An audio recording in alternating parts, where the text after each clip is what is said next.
Hello,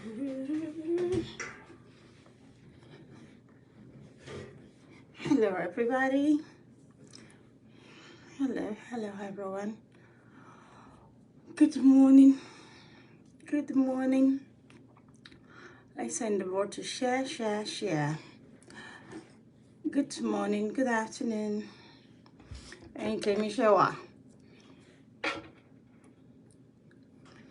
pa. Good morning. I hope I'm clear enough. I'm using my iPhone today.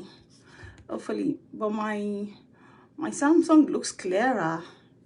I don't want to use any of my Samsung. Oh, then no Android phone today. Let me try my iPhone. Good morning. Let's hand over to share. About share. About like here. Good morning, everybody. Hi, Tina. How you doing? I'm on Minkosha Lafiani. How is Alex and Alexa?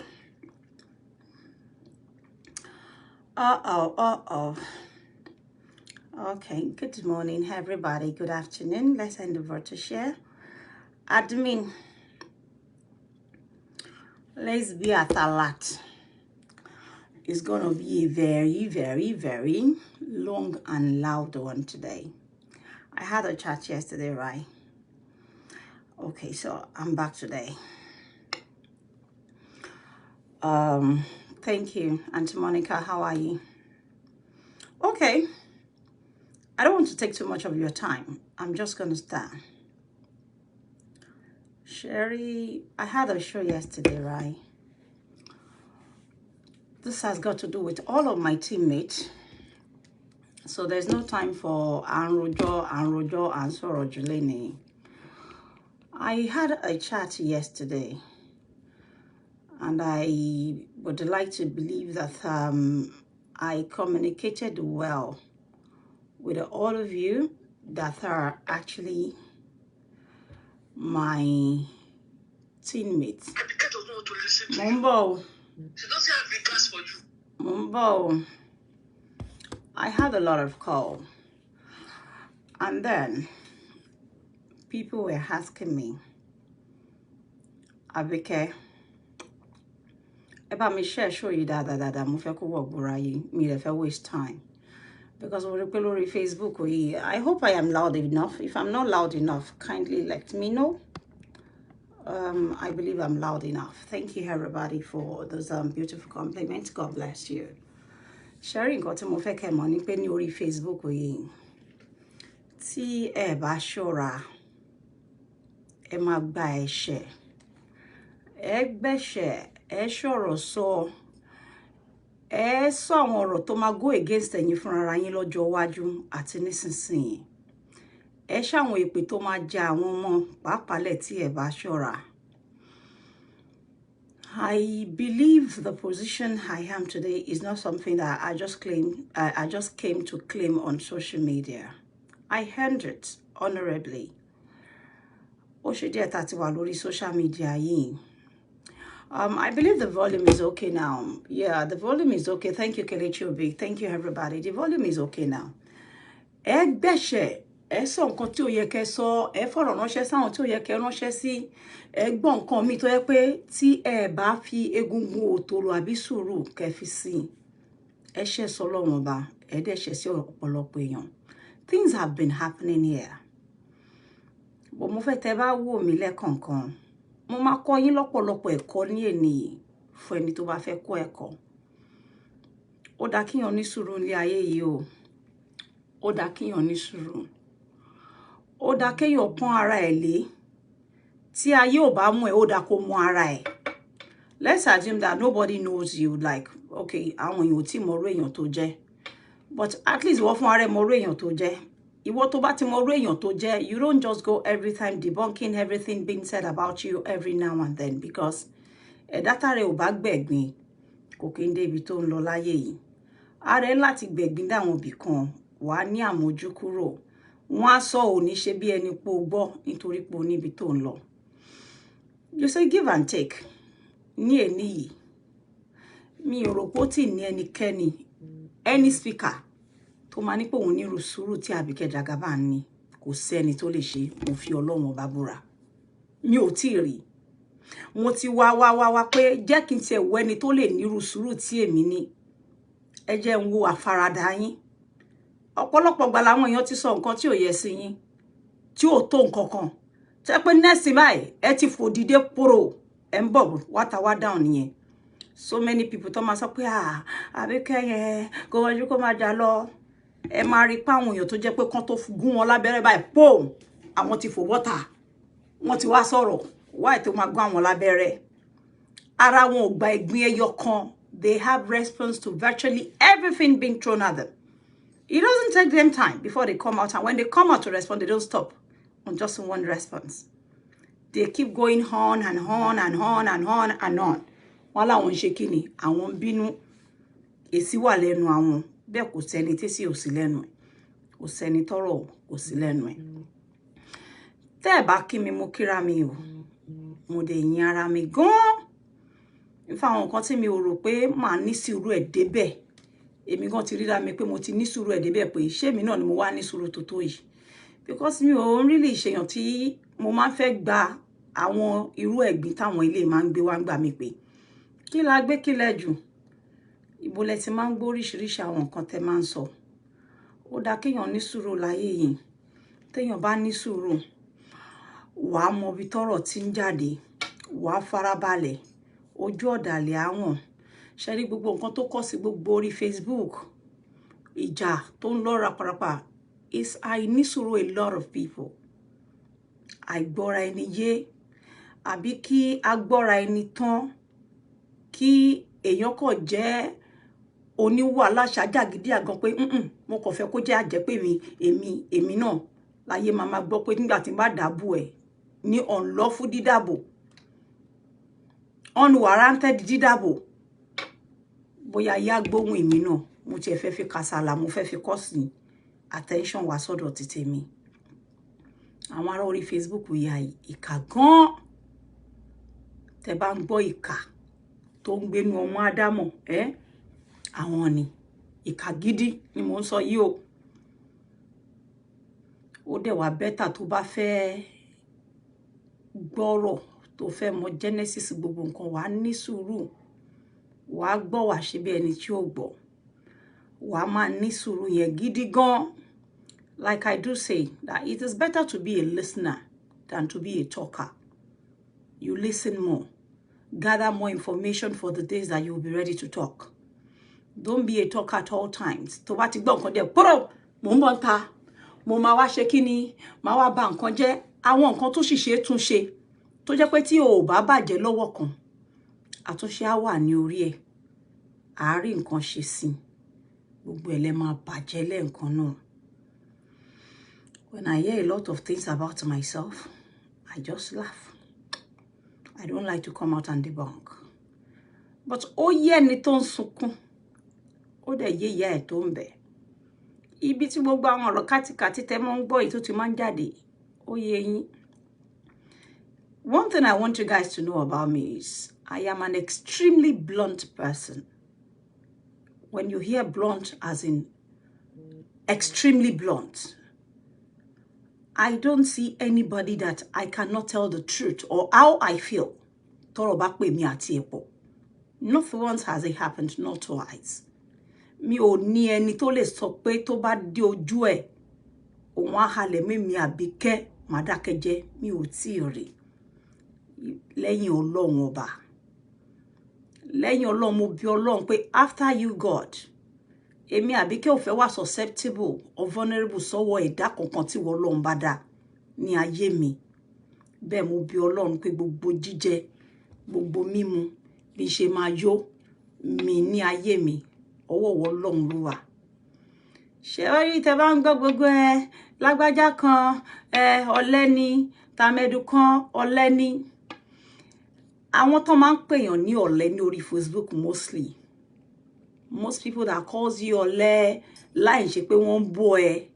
Ó gbé bíìlì ẹ lọ bá wọn rí. Wọn ò mọ bó ṣe ń ṣe rí. Àwọn gangan ni kẹ́ wo antecedent wọn ní orí Facebook.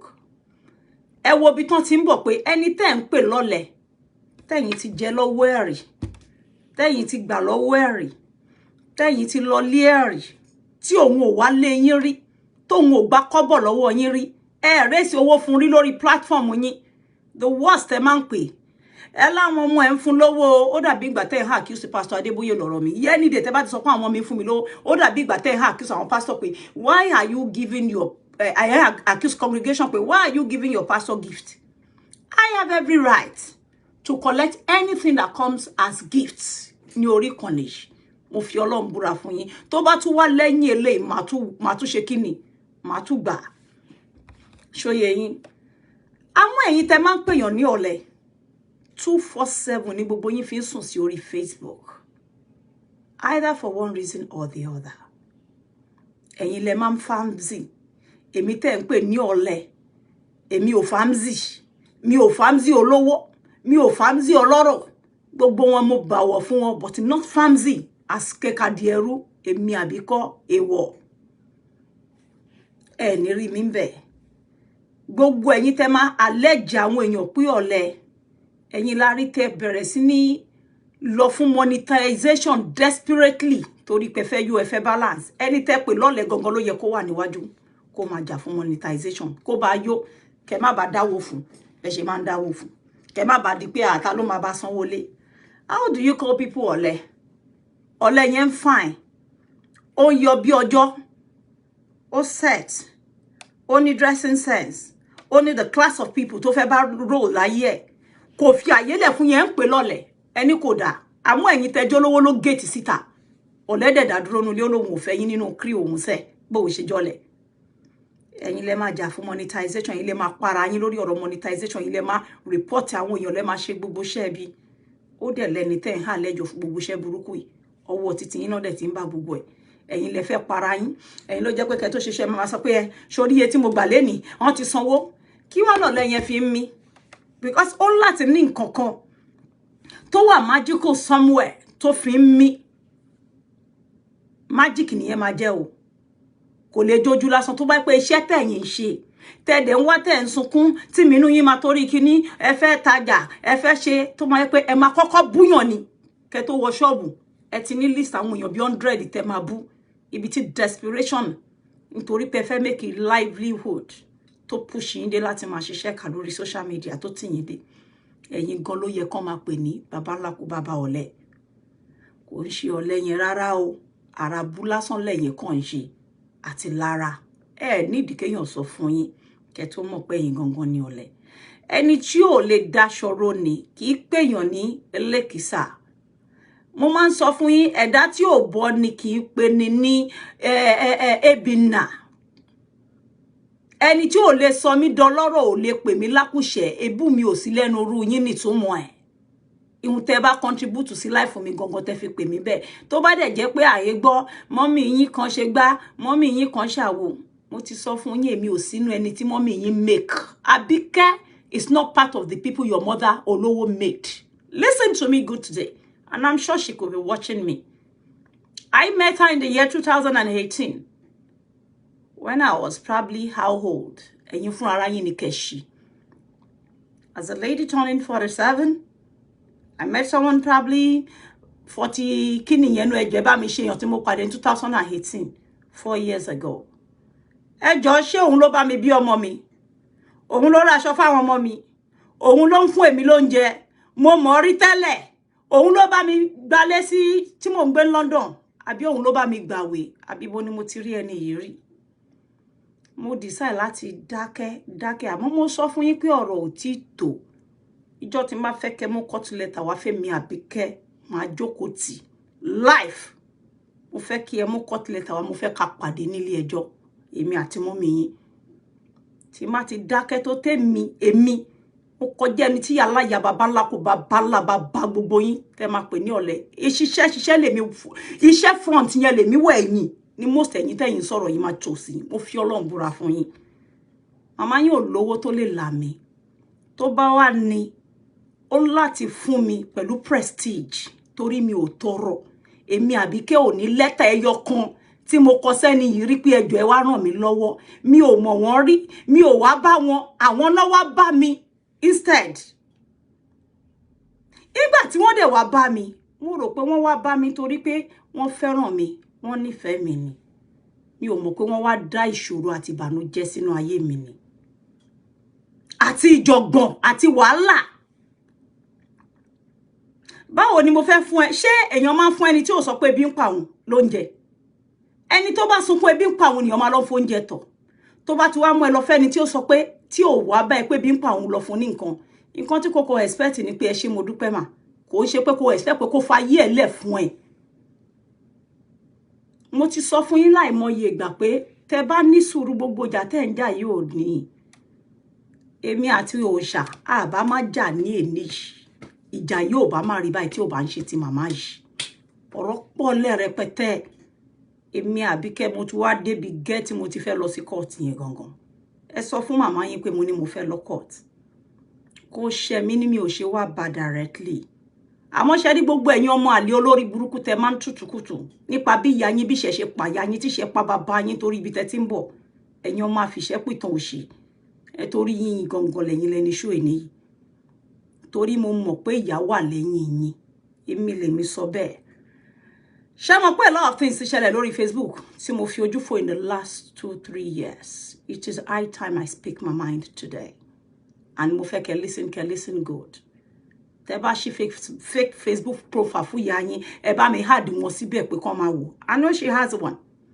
she has always had one èmi mo block wọn lórí original akúṣẹ̀ tẹ́ ń pè lákúṣẹ̀ yẹn ló block olówó torí mi ò fẹ́ wàhálà gbogbo ọ̀nà tí èèyàn máa fi ń sọ thank you ní ayé mi ni mo fi sọ thank you àmọ́ mo discover pé màmá yìí ń cause a lot of problem láàrin a lot of people I'm gonna say it today má dẹ̀ fẹ́ kí ẹ fi etí ara yín kẹ́ farabalẹ̀ ẹ fẹ́ gbọ́ wìrìwìrì ní ẹgbẹ́ wa lọ ya wèrè ní èní pátápátá ṣòye yín nǹkan tó máa sún mi sí court both here and in Nigeria ni mo fẹ́ number one mi ò ṣe kí ni mi ò wá bá màmá rí pé ẹjọ́ ẹ fún mi ní nǹkan báyìí mi ò gbé sára mi kọjá wá mọ́ṣáláṣí láyé mi rí mo fẹ́ lọ sí court tell her I would be expecting a court letter gbogbo yín tẹ́ bá lè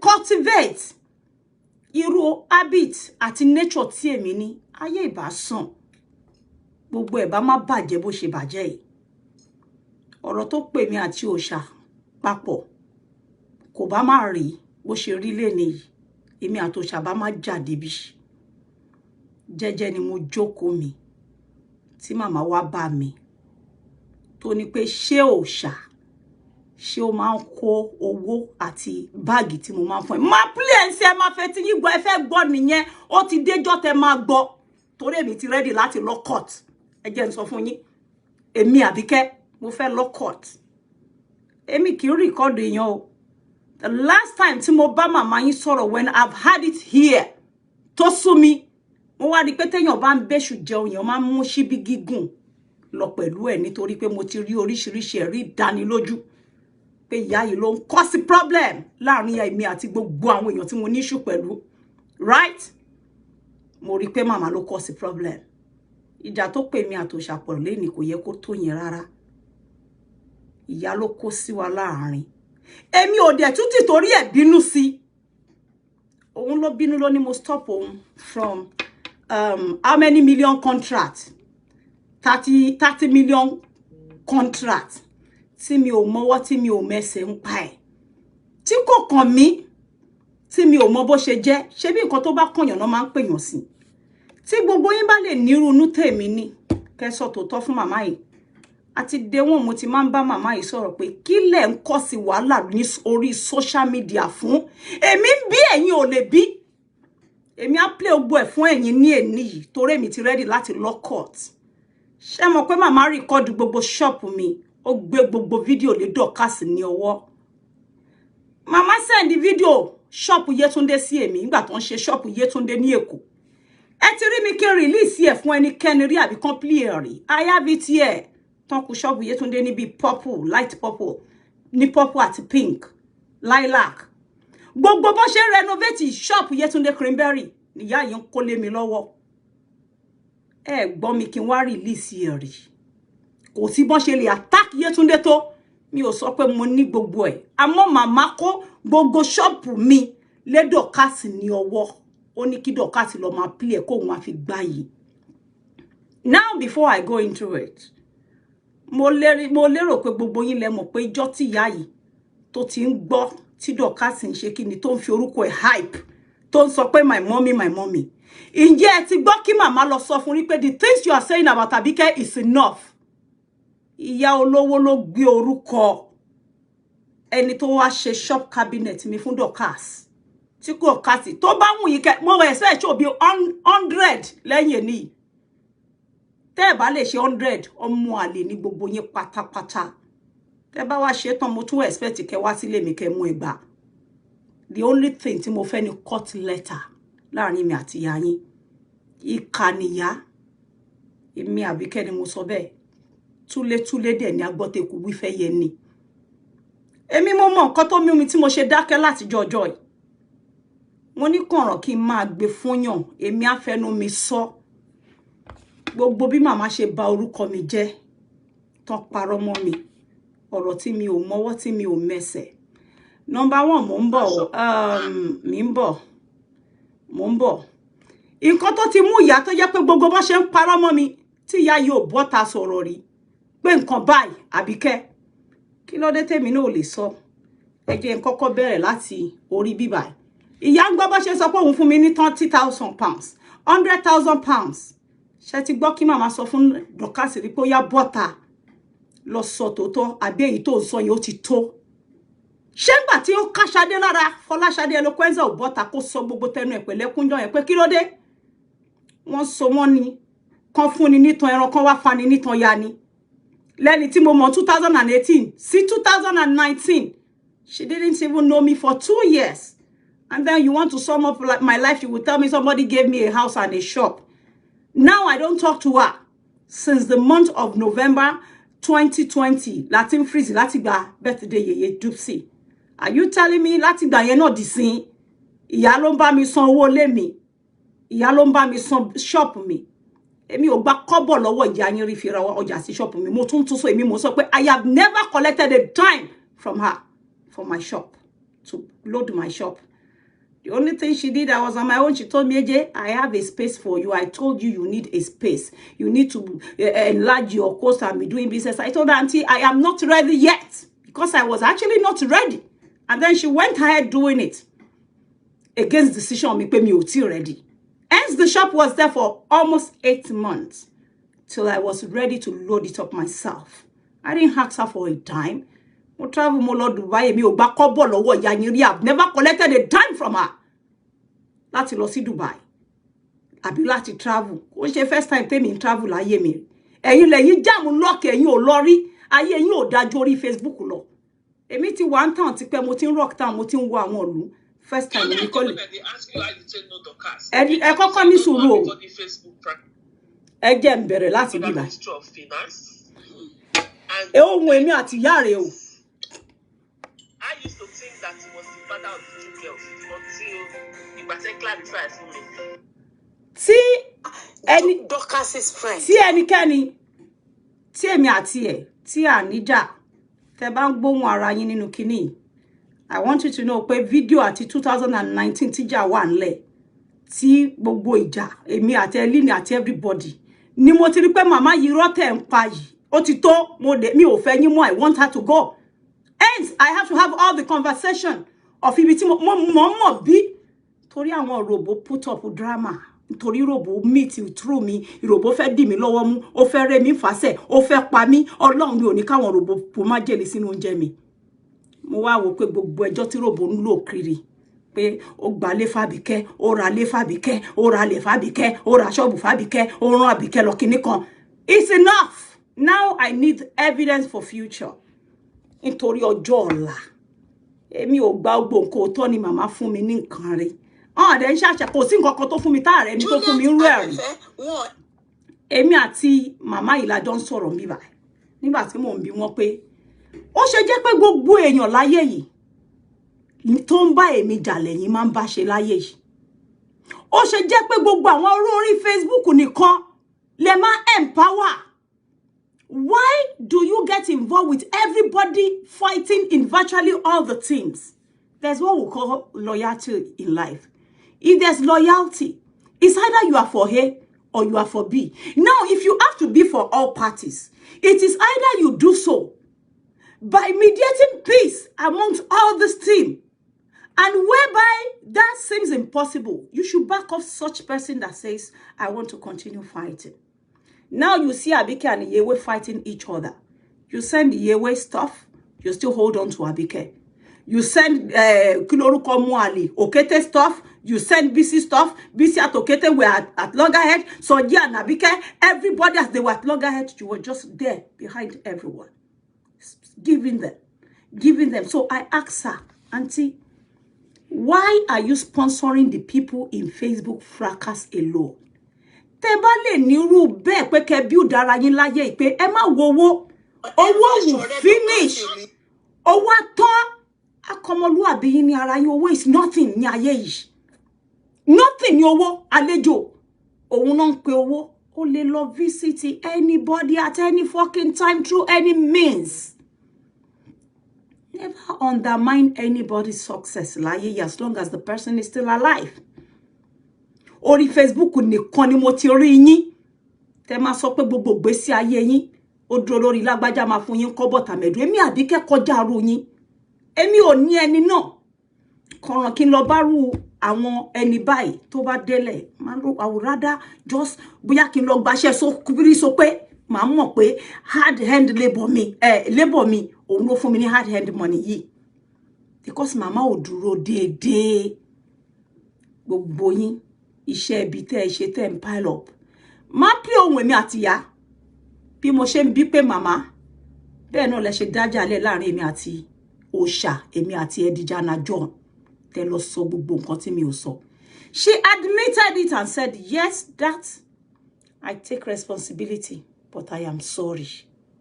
Now, how many people do I relate that to? In public. Ẹ fẹ́ tí yín gbọ́ fún ara yín láàrin èmi àti wọn. Ẹ bà orúkọ mi jẹ́ káàkiri.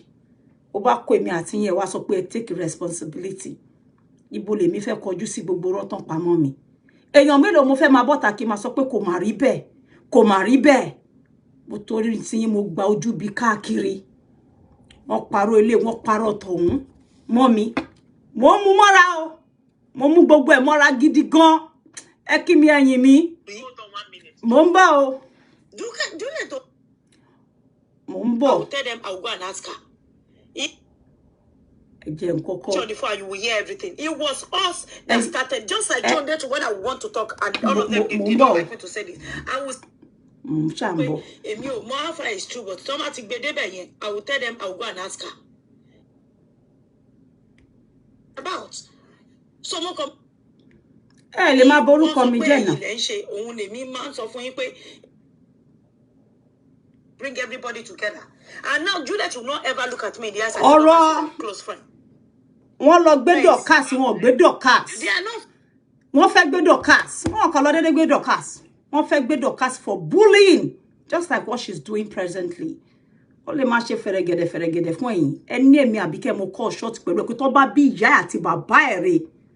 Kí Dorcas tẹ̀lé mi ká lọ ní Èkó, ká lọ drag case àwọn òbejì tó on ground as we speak. Ẹ jẹ́ n fi titi yẹn lẹ̀, ẹ jẹ́ n lákàtà lọ náà. Mi ò fẹ́ máa fẹ́nu ẹnu kọ́ ló ń ṣe nǹkan tó máa wà lẹ̀. Ẹni kó take action kó tẹ́ ọkọ̀. Pé court case wà on ground ó allege èèyàn of kidnapping, of child trafficking. The best thing tó yẹ kó fi save situation ni pé kó lọ fúnra rẹ̀ sí police station yẹn kó lọ lodge yẹn. Stop being a Facebook lawyer. Kó kó máa rant kó máa back bí ajá. You have to go and sílé so that ojú ajé bá kan ní so àwa mọ̀ bí tó kàn láti gbà yẹn. So, Oti, I've had it to hear. My blood. Her father and me, we are the same father. Yes, you once told me. Remember, I asked you one day. Yes, you told me. Ọ̀rọ̀ Dorcas's friend. Bí ìyá mo sọ fún ìyá pé ẹ sọ pé ẹ mọ̀ Dorcas rí nígbà tí èmi àti yín tá jọ sọ̀rọ̀. Tí ẹ sọ pé gbogbo defamation of character tí Dorcas ń fún mi. Tó ń libel mi. Anytime tá bá ti rí ní Nigeria tèmi náà wà ní Nigeria. And then ó yọjú ó lóun wá sí Èkó sí Ìbàdàn ìyá fún mi ní SAN ìyá ló fún mi ní SAN àti ọlọ́pàá àti report lẹ̀ pé kí wọ́n lọ gbé tó bá ti yọjú kó jẹ́ ká jọ fojú balẹ̀ ẹjọ́ for all the things she said not for any bad purpose ìdí tí mo ṣe wá ń bìyà ni pé ó ṣe jẹ́ pé ẹ̀yin tẹ́ jí Adégún ẹ̀yin náà lẹ tún sọ pé Adéògùn ẹ̀yin lẹ wà lẹ́yìn Àbíkẹ́ at some point ẹ̀yin lẹ wà lẹ́yìn ẹni tó ń ṣe Àbíkẹ́ lẹ́yìn ẹni tó ń ṣiṣẹ́ bí òun ni mo ṣe challenge wọn bí báyìí pé ó ṣe jẹ́ pé same Dorcas yẹn òun náà ló wá di ẹni tẹ́ wá ń bá ṣe lé nígbà tẹ́ rí pé àárín èmi àti yín mi ò lè gba nǹkan tẹ́ ń ṣe same Dorcas yẹn lẹ wá yí padà ẹ wá lọ sponsor ẹ against Àbíkẹ́ for everything tí Dorcas ń ṣe lẹ́ni kò sí kankan bẹ̀ tí ìyá ò mọ̀ kò sí anybody tí Dorcas yà attack ní ẹni àwọn tó ń fún ní go ahead àwọn onílù ẹ̀ tó wà lábẹ́ omi àwọn rẹ̀ ṣòye yín èmi tí mo ní sùúrù mo mọ̀dí tí mo ṣe ń wò ṣòye yín àmọ́ mo fẹ́ kẹ́ máa ẹ jẹ́ ká gbọ́ díẹ̀ láti bíbá. and for Helen mo sọ fún ẹ pé ọkọ ẹ. gbogbo èèyàn ni ìyá yìí máa mọ̀ rí gbogbo èèyàn ní gbogbo èèyàn ibi báyìí wọ́n ń pe Juliet. Hold on 1 minute, just hold on. Mo ń bọ̀. Very good. Auntie ẹ máa gbọ́. Auntie ìgbà tí auntie ẹ máa gbọ́ ìgbà tẹ́ fún mi lọ́lọ́pàá pé kó lọ gbé Dorcas ní ọ̀dọ̀ bàbá Kasali ṣé mo pé ẹ sọ pé Dorcas rí ever rí gbà yín ẹ kì í sọ pé mo rí pé o mọ anybody rí torí ẹ gbogbo ẹ ṣe ń dùn mí pé so now you now said ìsínlẹ̀ ti mọ̀. Juliet àbúrò cousin mi Juliet òun ló jẹ́ kí n mọ̀ Dorcas. Auntie I brought Juliet to this Facebook. ṣẹgbọ́ ọ̀dọ̀ mi ni Juliet abẹ́fẹ́ gbogbo àwọn ọmọ yẹn náà ti bẹ̀rẹ̀ eré àti Ṣóńdé àti Òòṣà àti Ọmọdúnní ṣe bí orí bíbá náà ní gbogbo wa I was the one that brought it was on my platform ní gbogbo wa ti ń ṣe ọ̀rẹ́ and látijọ́ tí mo ti mọ Juliet she was never a friend to Dorcas ó lè patronize her sometime ago kíjà tó bẹ̀rẹ̀ like she explained here because woman yìí pé did you hear pé èmi ò mọ Dorcas òun lẹ gbọ́ yẹn pé mi ò mọ Dorcas nígbà yẹn mo ní ó ṣe jẹ́ pé lójijì tẹ́ bẹ̀rẹ̀ sí ní bẹ́mìjà ló di pé ẹ mọ Dorcas ẹ wá bẹ̀rẹ̀ sí ní gbé Dorcas dìde tàbí kẹ́ bá ti sọ nǹkan kan ẹni kó lọ gbé fún wọn this is her shop I paid for her shop I give her 10k I give her 100k now conversation àárín èmi àti ẹ má wulẹ̀ flag o ẹ kò farabalẹ̀ pé èèyàn máa fẹ́ gbọ́ òótọ́ pé ẹ jẹ́ ká tiẹ̀ gbọ́ òótọ́ di ọ̀rọ̀ yìí now nǹkan tí àǹtí ṣe ni pé Juliet ló introduce àwọn sí Dorcas mo ní Juliet mo wá bá wọn argue pé Juliet kọ́ ló bá yín ṣe Dorcas ọ̀dọ̀ wa ṣáà láti bẹ̀rẹ̀ tí mi gbọ́ pé Ṣóńdé ń ta cream ó ń ta gbogbo ẹ̀. wọn ever ṣọ̀rẹ́ Dorcas rí. Hold on 1 minute, just hold on. Juliet ẹ máa gbọ́ o. she will not look at me in the eyes and tell me she's Dorcas' friend. I brought all of them together. They don't talk. Juliet tó ń bá mi mọ̀ pé Juliet lẹ sọ èmi ni mo kọ́ I started the team where all of them met and they were never friends with Dorcas because Dorcas tó ń ṣọmọ tí gbogbo wọn máa ń bá ṣeré. Wọ́n bá Dorcas ṣeré gbogbo wọn. Àbí gbogbo yín ẹ mọ Juliet mọ Dorcas rí. So Juliet ò ṣe Dorcas rí o. Kí ẹ má òun mọ̀ ń sọ fún woman yìí o ẹ farabalẹ̀ kẹ́ gbọ́ o. I have some of my friends that talk to Juliet every time. Every time they were still talking to Juliet a few days ago. Tony pé ṣé ká pé Juliet fún irun mo ní mo sí ní mood. Juliet ò ń ṣọ̀rẹ́ Dorcas láéláé. Hello Juliet. You dey house? Your husband dey there? I don't want me to step aside. I want to ask you a question. No. Hey, sweetheart, how you doing?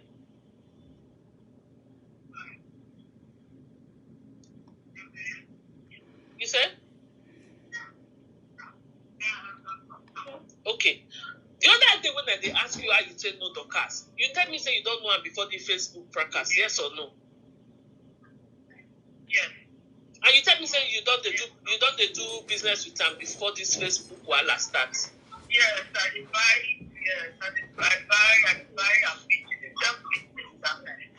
what's it be vintage?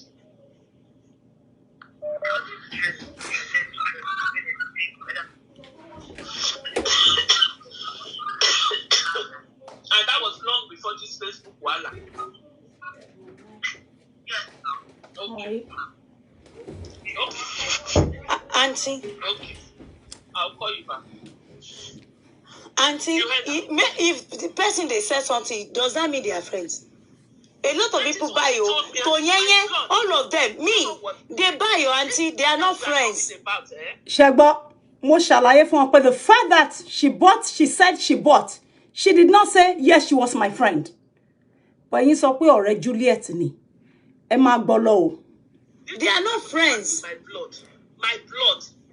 Her father and me, we are the same father. Yes, you once told me. Remember, I asked you one day. Yes, you told me. But they were not friends because all of us together, when Dorcas was rude. She's too junior to me. Auntie, in Batonja. Juliet is older than my first son with how many years? I think about 8 years only. So will I not go and sit Juliet down and start saying, Juliet, how is it if you buy goods from her? How would you be somebody's friend? I can't do that. I cannot belittle myself to that level. No way. For what? Well, let's start questioning her about her friendship. She simply told me when they were insulting me, I said, and I didn't love that, I didn't love you. I said that he's the same father with me. Auntie, I was one that brought Juliet into this Facebook thing. Through the platform I created. Yes. Everything Juliet is selling today, she started it in my So yes, I will sit Juliet down like this. I put you on the phone and you will hear everything. It was us that started, just like John. They don't like me to say this. I will say that we started them. We introduced their product. We introduced their brand. I suffer so hard to bring everybody together. And now Juliet will not ever look at me in the eyes and say, Dorcas is a close friend. 2 days ago, she was still about 2-3 days ago, she was still advising me against Dorcas. She was still telling me, Auntie, be careful. We don't want fight, oh. Please, oh, be careful, oh. Kò sẹ́ni tí ó mọ̀ pé Juliet ò ń ṣe ọ̀rẹ́ Dorcas, kò lè stand Dorcas. Àwọn ọmọ yóò ń ṣe level Dorcas. Àbẹ̀fẹ́ tí Dorcas bú bẹ̀ ṣé ò ní Juliet máa lọ bá ṣeré. Me, I will be asking her, you will be hearing. Oh. Me, I won't do any. Auntie, no, never share double face with anybody. I'll be sorry in your lie that lie me. Me or Moshe, I will say it the way it is and I will just leave it. Also, I don't know how to fight continuously because when it's less about the hair. But for people that are close to me, this is me. I don't think I've ever called you.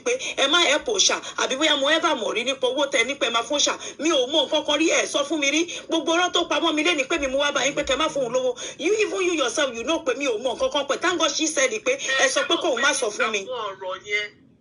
Like I told you, like I said it earlier. Àwọn ọ̀rọ̀ yẹn tó ti kọjá. Ìyẹn tí wọ́n sọ pé mo sọ. I take responsibility and sorry. Then going forward, nobody can come into the meeting. Ṣẹ́gbọ́ ọ̀rọ̀ àárín èmi àti òòṣà. Àṣírí lẹ gbọ́ yẹn o. Ẹ gbọ́ àbẹ́ ẹ gbọ́. Mo ní ẹ sọ fún mi rí pé fẹ́ help ẹni rí. Èmi àti yín ò jọ sọ̀rọ̀ ẹ̀ rí. Ẹ bá mi sọ anything rí. Báwo ni mo ṣe wá ń gbọ́ pé mo sọ pé kẹ́ má help ẹ. Did you hear that she said she took responsibility for lying on me, that she's sorry? I bottled this for 3 years. I did not expose her. How could you have gone to her to tell her, Abike said I should not help you? And you knew you were lying on me. You told lies on me. I don't know anything about all this thing, but behind the door, you are telling me you are sorry you took responsibility for things that you know you were causing problem for me with. She egbo àṣírí ọ̀rọ̀ àárín èmi àti òòṣà. Egbo kí n bọ́ta wá sọ fún odidi ọdún mẹ́ta. Mo ní gbogbo nǹkan tẹ́ sọ tẹ́ parọ́ mọ́ mi. Pé mo ní ẹ má help òòṣà, mo ní kẹ́ má fún lówó. Ǹjẹ́ ẹ bá mi sorry? Ǹjẹ́ èmi àti yín jọ jókòó sọ̀rọ̀ òòṣà rí? Kí ni mo mọ̀ tó wà láàrin yín rí? Jẹ́jẹ́ ni mo jókòó tóbìnrin yìí wá bá mi pé kí n lọ gba báàgì ní ọwọ́ òòṣà. Mo ní àǹtí kí ló dé mi mọ̀ bóyá òun àtòṣà ti wá ní problem ńgbà yẹn. Mo ní why tó jẹ́ pé òjijì lẹ ń sọ fún mi pé ẹ send báàgì 6 why yourself. Kí ló ṣẹlẹ̀? Ẹni ẹ kò fẹ́ gbọ́ ni pé ẹ kò fẹ́ mọ̀ ni pé did she give you the bags? I gave her 6 bags. Mi ò bẹ́nikẹ́ni sọ́rí ojú pé èmi àbẹ̀fẹ́ gbogbo wa akọ̀wánú group mo ní àti kí lórúkọ ọmọ ìjọ yẹn gbogbo wa ń fà mo ní mi ò bá òṣàjà mú láǹtí yẹn ló mention ẹ̀ pé àwọn send báàgì 6 sí gbogbo wa èmi ìgbà yìí pé bò òṣà làwọn kó fún. Nígbà tí mo dé rí pọ́nrọ̀ yẹn ti fẹ́ pé kí ni YSL for the fact that you saw me there as a #1 head. You didn't tell me when you sent them. You did not inform me months after lẹ́yìn 30 fún ọmọ yẹn ní báàgì yẹn.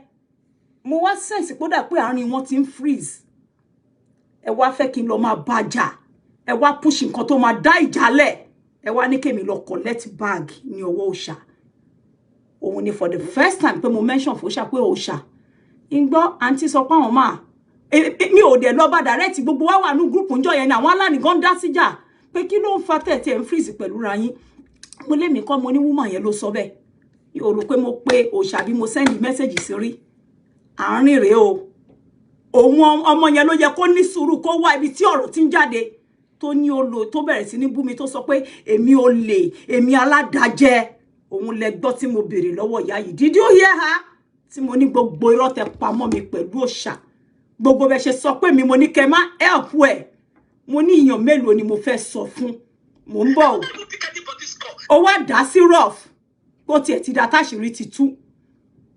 I will say that we started them, we introduced their product, we introduced their brand. To bring everybody together. And now Juliet will not ever look at me in the eyes and say Dorcas is a close friend. 2 days ago, she was still about 2-3 days ago, she was still advising me against Dorcas. She was still telling me, Auntie, be careful, we don't want fight, oh, please, oh, be careful, oh. Both of you were talking. No, that one me, I was not there.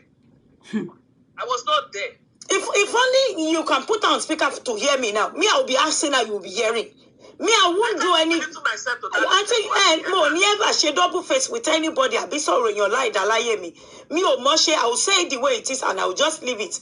Also, I don't know how to fight continuously because when it's less about the head. But for people that are close to me, this is me. I don't think I've ever called you, am I a posha? I'll be where I'm ever more in it for what any pema fosha. Me or more kokori, so for me, but Boroto Pamo Mileni, pay me more by Impema for low. You even you yourself, you know, pay me or more kokon, but thank God she said it, and so Coco mass of me. Like I told you, like I said it earlier, I won't run here to Tikoja. I take responsibility and sorry. But going forward, nobody can come into the minute. I don't even pick anybody's call. Laje! Okay, let me. Laje! Everybody don't know. Gossip and only rubber. Laje! Oh, come in. Now, Shegbo. Ṣé ẹ ti gbọ́ ta ló lè gba ilé nínú yín kó parọ́ mọ́ yín for years mo gbé ogbó kìíní sí ara ẹ ti gbọ́ nǹkan kan o ẹ sì máa gbọ́ wíwíwí nǹkan tẹ fẹ́ gbọ́ lẹ bèrè fún tí bá ti wá pílì ẹ̀tọ́ ẹ wá bá mi máa rán àǹtí létí pé mo fẹ́ court letter mo fẹ́ lọ sí court. I will tell them I will go and ask her. Even when they say behind you, I will tell them I will ask her. The one that is true, if I do it, I will tell them there. I did it. The one that is not true, I will tell them I don't know anything about what they are talking about. So mo command one running. Ìgbà tí àwa lẹ́kọ̀ọ́ gan tí mo fẹ́ sanwó lé, ṣebí ìgbà tẹ́ ti fún mi lówó yẹn, ó dà pé time mi àti náà àjà.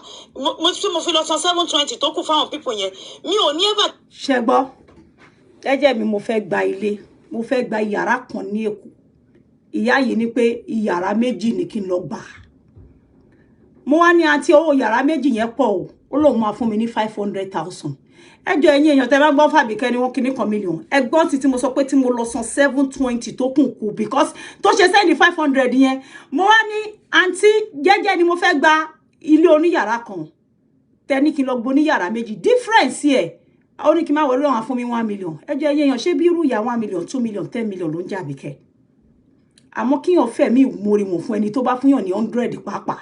Òun ni gbogbo nǹkan tí mo máa ń ṣe. Obìnrin yóò bá gbé fóònù mi mọ́ kí ni ìdí tí ó ṣe gbé fóònù mi mọ́ gbogbo ele máa gbọ́nu bíbá mo lọ san 720 which means pé iyàrá méjì yẹn mo gbà as at then ní 1.2 kò tí mo wo kí náà ti ń porúkọ ẹ̀ àwọn estate kíní kan gbogbo àwọn other kí lẹ máa pè service charges tó máa fi sí ẹ máa gbọ́ wọ́n gbalé fún ẹ lÉkòó wọ́n gbalé fún ẹ l'Ábùjá wọ́n gbalé fún ẹ London àwọn náà láyé ẹ mímí tó mi àwọn náà ní àwọn náà bẹ́ẹ̀ sanwó gbogbo ẹ̀ náà wínrínwínrìn tẹ́ béèrè fún yẹn ẹ gbọ́ tẹ́ bá ti wá gbọ́ gbogbo yín pátápátá náà ni ẹ jẹ́ ká jọ máa lọ àjọ ń lọ kóòtù yẹn ni èmi fẹ́ lọ tẹ́mi ṣe wọ èmi ti wà mean láti lọ. àti bá ti rí pé ẹ̀ ń bínú mi ní wá bá yín láyé mo máa fi yín lẹ̀ pé òkè àǹtí ń bínú lọ́wọ́. You remember tẹ́ sọ pé máa ní pé kán send the boxes of jewelry sí mi tẹ́ ẹni yẹn ò fi gbé wá mọ́ tí mo sọ pé àǹtí I know you were angry and kí ló ṣẹlẹ̀ gbà yẹn ọ̀rọ̀ èmi àtẹ̀yìn àti ọ̀rọ̀ màmá biscuit kankan bẹ́ẹ̀ la sọ. After that mo tún lọ sẹ́kọ̀ọ́ kò gbogbo Christmas tí mo celebrate yín kò sígbà tí mo sọ̀rọ̀ tí mi ò kí ń celebrate yín. Ẹgbọ́n tí mo dárúkọ ya biscuit ìyá yìí pé mi Ọlọ́hun ò fẹ́ rí mi pẹ̀lú ya biscuit òun ò fẹ́ kí n bá ya biscuit ṣe rárá òun ò fẹ́ àjọṣepọ̀ èmi àti ya biscuit. Mo dẹ̀ ní ṣé mọ̀ pé mo ti fi ya biscuit ṣe ìyá gbogbo ayé ló ti ń pè ní ìyá mi. Mo ní ẹ lè torí pé sọ pé ẹ fẹ́ fún mi ṣọ́ọ̀bù kẹ́ ní kí n má bá ya biscuit ṣe. Ẹ ní sùúrù ẹgbọ́n tán. Because ẹ̀yin lẹ má sọ pé kí n má dárúkọ yín. Ìgbà mi ọmọ máa bí mi pé why tó kí n celebrate àǹtí mo ní àǹtí dìdí wọ́n mi pé kí n má dárúkọ àwọn láyé mi. Ṣẹ́gbọ́n àwọn tó máa ń sọ pé mi ò kíyà kí ni mo sọ? Ó dìdí wọ́n mi nígbà táwọn àti Esabod ní court case. Don't you ever mention my name. I don't want to be linked to you till I will win that case. Ó dẹ̀ ní yes ma. Òun ni mo ń sọ ní ojú ẹ̀yẹn. Ẹ̀yin lẹ́ni má kí yín. Àmọ́ ẹ̀yin lẹ máa lọ sọ fáwọn ọmọ yín lẹ́yìn pé aláìmoore ni o. Òun ni mo ń sọ lójú ẹ̀yẹn pé I kí n kọrúkọ yín síta. It is not even in my own nature. Bí Ọlọ́run bá ṣoore fún wa gan mélòó nú ẹ̀ là ń rántí dúpẹ́. Ẹ̀yin lẹ sọ pé kí n yé dá orúkọ yín ẹ̀yin kan náà lẹ wá máa lọ sọ fún wọn pé ọmọ yín ò moore. Òun ni mo ń sọ lójú ẹ̀ tí gbogbo yín gbọ́ yìí. Èmi àtẹlòmí kan la jọ ń sọ̀rọ̀. Èmi ò ẹ máa gbọ́ o. Ẹni tó fẹ́ gbé fún was calling you and then big phone. No. Ẹ sọ pé ẹ miss call. Ẹ mọ̀ pé mo sọ. Ìgbà yẹn, I lost 3 of my brothers. And I've only been able to bury only one. The other 2 are still bury one. Tí bá ṣe ń sọ̀rọ̀ I know what I am going through. I don't normally make my mistakes. Every time one mom is a birthday, now she must be on Facebook.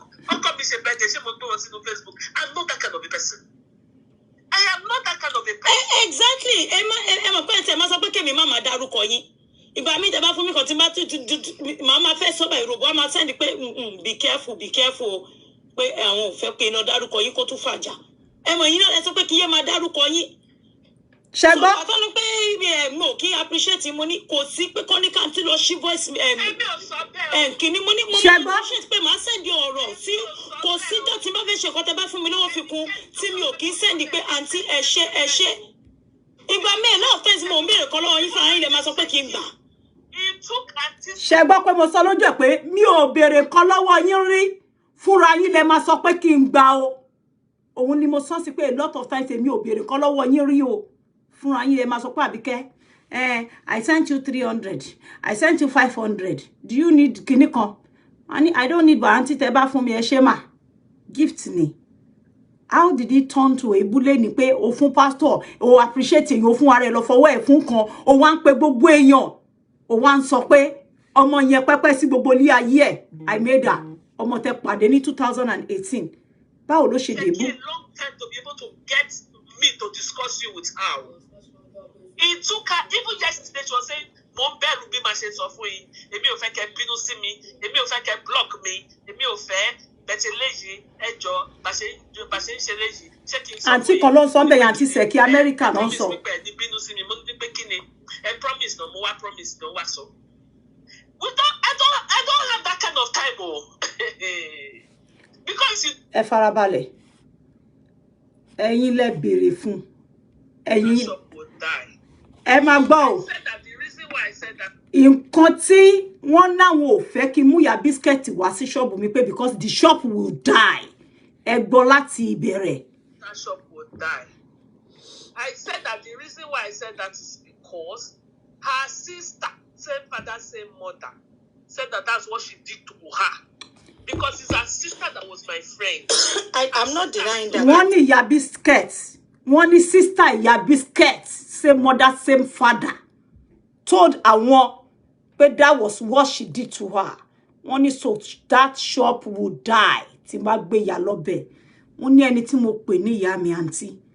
Ọ̀rọ̀ wà ńlẹ̀. Ọ̀rọ̀ tó wà ńlẹ̀ ti pọ̀ jù bó èyí tó ní ṣe pẹ̀lú èmi àti ẹ̀yin tẹ́ máa ń tutùkùtù ẹnu yín. Ẹ̀yin ni mo kàn fẹ́ fi yé. Kò yé yín. So that láti bí ata bá dé láti court. Ẹ mẹ́nu yín ẹran díẹ̀. Èmi Àbíkẹ́ ò sínú ọmọ tí wọ́n ń fojú olóore gúngi. Àmọ́ ẹgbọ́n tí mo sọ sí pé ilẹ̀ ní má dárúkọ yín rí torí pé ẹ̀yin àti Esabod ní court case. ẹ sì farabalẹ̀ díẹ̀ sí kẹ́ gbọ́ díẹ̀. I listened to you and I told you, Auntie, let time correct things between me and this mama. And when it was time, when it was time, but the thing corrected itself when it was time. But you are always angry at me. Remember, I will tell you all the things that you do that is really hurting me. Is really, really depressing me. I will just say, and I won't lie. When that phase passed, I told you, you are somebody that should know that when I'm angry, I will not go and call one of your friends that you are falling out with. I will not go and call anybody that hates you, and I will call you direct and tell you, because if I am your blood sister and I carry this nature of just saying my own and going, you accept me the way I am, you cannot kill me. It's either you are angry and you pack me up, you won't give me anything, or you just get used to me that let her talk her mouth. When she's done, she will sit down, JJ. I always call you to say, Auntie, I am not comfortable with the way things are going. When Igbayi Lola was the one crying that day, I did not side Igbayi because I didn't attack you or rude to you because of Igbayi. I was only just being careful, and everything I wrote to you is, Auntie, let me tell you, Igbayi Lola. Igbayi Lola is a different matter entirely. Because I was very, very angry with her, I was looking for a way to vent the anger on her. The reason why I was angry with her was because when people were attacking you, I kept begging her to come out and do a show for you. I kept begging her to please cite you. I kept calling her, sending her, begging her to do it, and she did not do it. But Auntie, why did you go and beg her? I don't want them to do show for me. Me, you see now, you are begging people, but me that you are begging for, I don't want it. I wouldn't have loved that, because at the end of the day, these people will use everything against me to say, is it? Now, did you hear that? Ẹ̀yin lẹ lọ bá Gbayi pé kó bọ́ta kó wá máa ṣe show. Òun lẹ gbọ́ pé I told Gbayi to come out and do a show. Ọmọ yẹn bọ́ta ń jó sí ẹ sọ pé gbogbo ẹ̀yin onírú ẹ bọ́ta. Ẹni rọ́ ni Gbayi ń pa. Òun lẹ gbọ́ lẹ́nu ọlọ́rọ̀ fúnra rẹ̀ pé òun lòun ní pé kí Gbayi bọ́ta kó wá lọ ṣe show. And thank God pé mi ò ṣe ojú bí èmi máa mójú ajé kan ní so this is myself and I alone. And I told her, did I send you to tell somebody to do a show for me? On whose other? Ẹ̀yin lẹ máa ń wá àwọn èèyàn tó máa ṣe show at every point. Kan bọ́ta. Òun lẹ gbọ́ tí olówó fẹnu ara ẹ̀ sọ pé I told you, I kept begging her. She said she was angry with Igbayi and she was looking for a way to unleash on Igbayi because she refused to come out and do a show. Gbogbo èèyàn lanti fẹ́ kó máa ṣe show. She can talk now, come out and do a show. Did you just hear that? Gbogbo yín tẹ́ bọ́ta tẹ́ kẹ́yìn bó Gbayi. Ìyá olówó sọ bẹ́ẹ̀. Ẹ fẹ́ tí yín gbọ́n tí àbẹ́ gbọ́. Bó ní òun ní kí Gbayi bọ́ta wá ṣe show. I've been quiet enough. Enough of shit yín. I want to go to court. Tabade court. Why tí wọ́n ṣe lọ record shop mi? Àwọn property tèmi. Tẹ́ ń gbé gbogbo èmi ò gbé tàwọn Yétúndé tẹ́ gbé fún mi sí tẹ̀yin lẹ gbé tàwọn Yétúndé fún mi. Auntie. Ẹ̀yin lẹ gbé gbogbo bí tí Ṣadé ń gbé fún mi lẹ ní kí n sọ pé Ṣadé eloquence pé mi ti Kings ló ń gbé. Ẹ̀yin lẹ sọ gbogbo ẹ̀ pé tí n bá fẹ́ sọ̀rọ̀ pé kí n sọ pé Ṣadé o mi ti Kings ló ń gbé ẹni bẹ̀ lóhun àti Ṣẹ́gun Nuga tí ń bára wọn sùn. Ẹ̀yin náà lẹ ṣe godmother Ṣadé. I didn't realize you were so close. Torí mo bí yín pé ọmọ yẹn sọ pé òun wá lé yín rí òun jẹun. Auntie ẹ sọ pé ẹ rí Ṣadé rí. Until tí mo bá yín fà pé auntie, some things are not right with you. Ẹ kí n sọ tòótọ́. Ẹ máa bá yàn ṣe, ẹ máa bá ọ̀tá èèyàn ṣe at the same time. Kò sí bínú èèyàn ṣe fẹ́ dùn. Gbogbo nǹkan tá sọ lẹ́ni tó ń jáde nínú kinní yìí. Mi ò ní anything against anybody personally. It's just àwọn nǹkan 2019 mo fẹ́ kẹ́ gbọ́ because I've had it to hear. If this woman cannot come out and say the truth, àbí kó lọ sọ fún àwọn dọ̀kásì rí pé all what you've been saying about her, ṣé mi mo sọ bẹ́ẹ̀ torí mo rí gbogbo nǹkan tí ó jẹ́ nǹkan láàrin mi àti yín.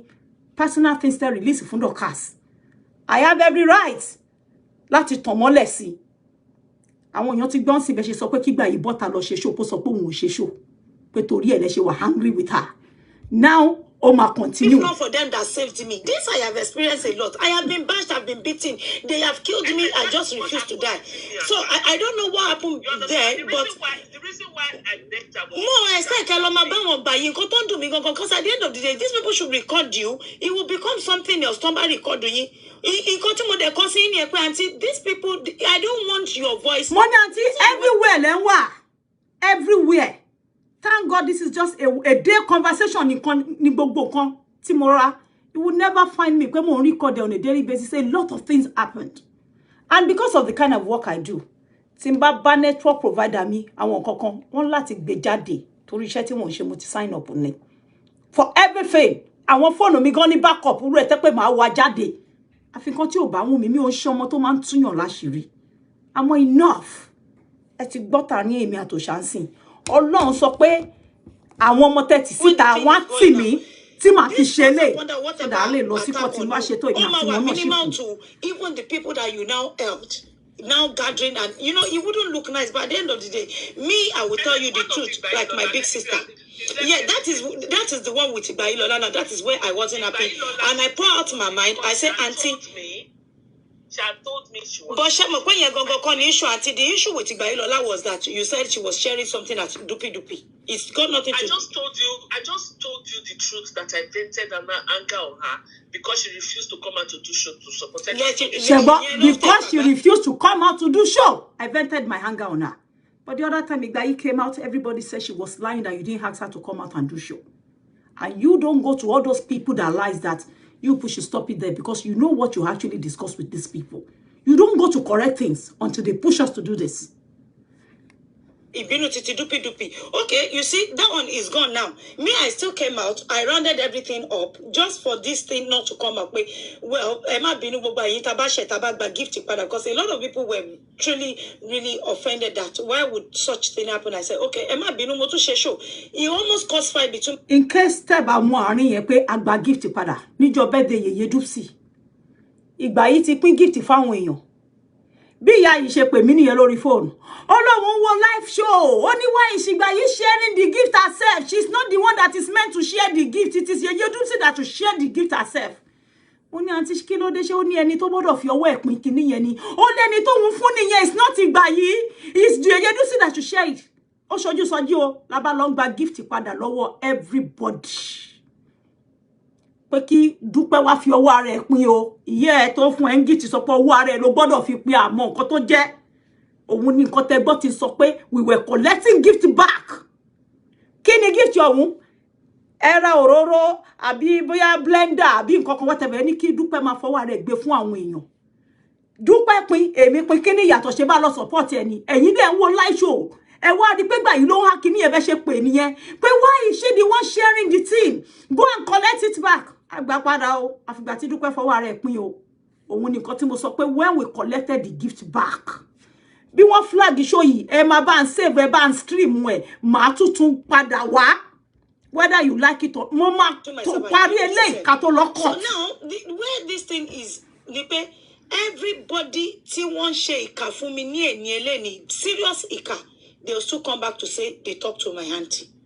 So now I don't know if I have a auntie or all of them will be saying, and then when Ellen said it that you always say to her that me, I always tell you not to help people, and you always tell them back that it's your money. Ellen also already lie. Gbogbo bàtíjà wà tí ẹ máa lọ pè sọ́dọ̀ gbé pósí tó máa ń sọ̀rọ̀. Ó kàn dùn mí ní àwọn yes, auntie. Emma go, auntie. All these things are the thing hurting me, auntie. Wait, auntie. Negative statement to say about each other. Auntie. Yeah. Also there. Then when she will say again, auntie, you know when we open the shop, auntie, 8 months lotilo. Gbogbo be ṣe ń pè mí every time. Money, auntie, just giving me time. Kí n fi gather what in my firaja.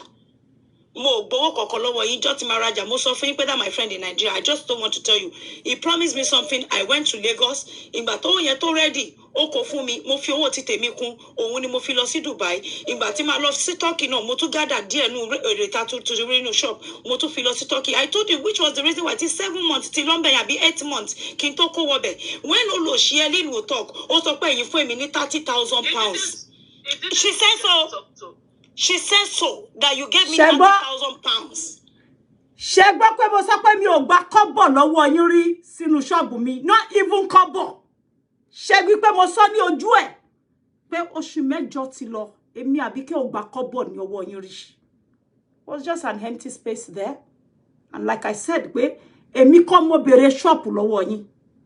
Mi ò ready mentally, physically, mi ò ń lọlé. It's just like ẹ fẹ́ fi kó wàhálà sí mi lọ́rùn.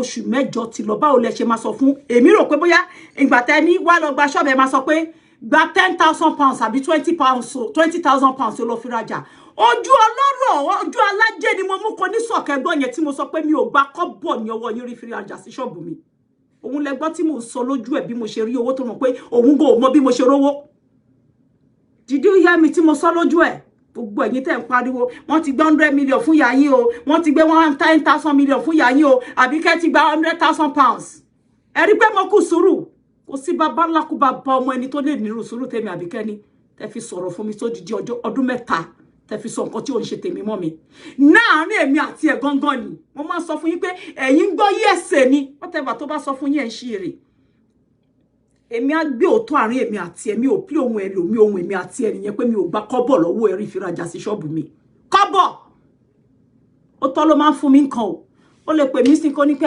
àwa yìí kinní kan okay down I just sent you 500 pounds o Àbíkẹ́ mo láti dúpẹ́ mọ́mí ẹ ṣe àǹtí ẹ ṣe gbogbo rádaràdà tẹ máa sọ yìí ṣóhun nìkan ló fún mi ni ẹ mọ àwọn èèyàn tó ní orúkọ nínú tíìmù mi tí wọ́n máa ń fún mi ní 1,000 2,000 3,000 4,000 pounds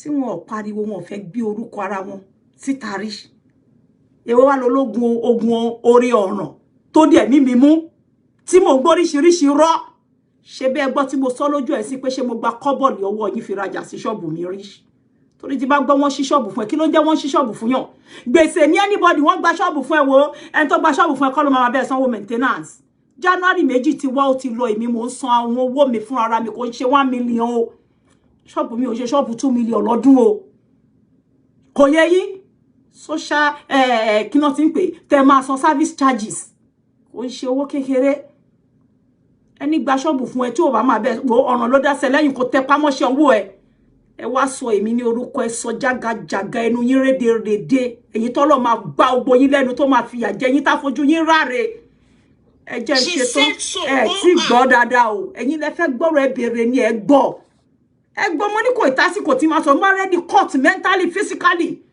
mo ní máa sọ fún yín pé àsìkò ti tó ẹ sọ fún màmá yín kó bá mi bẹ̀ ẹ̀yin lẹ sún mi ṣe Dọ̀kásì gangan ló máa ba yé ẹ̀jẹ̀ mo ti sọ Dọ̀kásì máa bá tí ẹ̀jẹ̀ pátápátá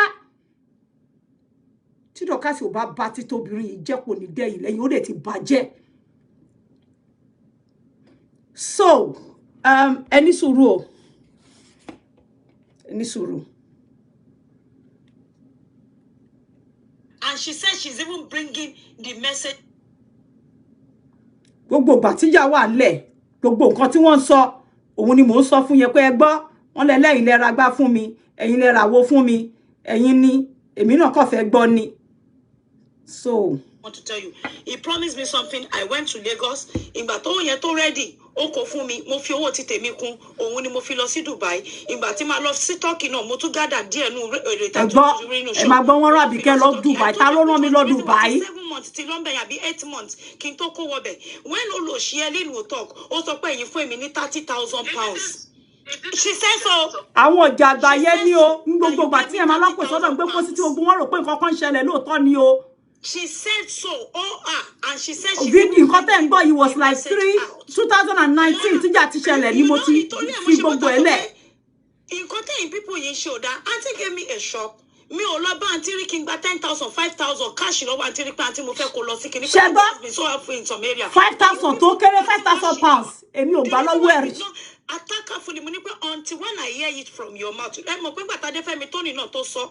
Òun náà sọ pé ẹ kówó kan fún mi tí mo fi gbé wọn sórí fóònù pẹ̀lú Vini ọmọ ìyá Jésù pé ṣé ẹ kówó fún mi rí pé ṣé mo gbowó lọ́wọ́ yín rí tí mo fi lọ sí Dubai pé these people they will carry one head and bang it to the other pé. And at the end of the day what did Tony say? Yeah, Tony said you did not. You pé sọ bẹ́ẹ̀ fóun. But later she said ẹ máa gbọ́ àǹtí. I did not do for anybody. I cannot open my mouth to say that I did it. Even when I do something for people back.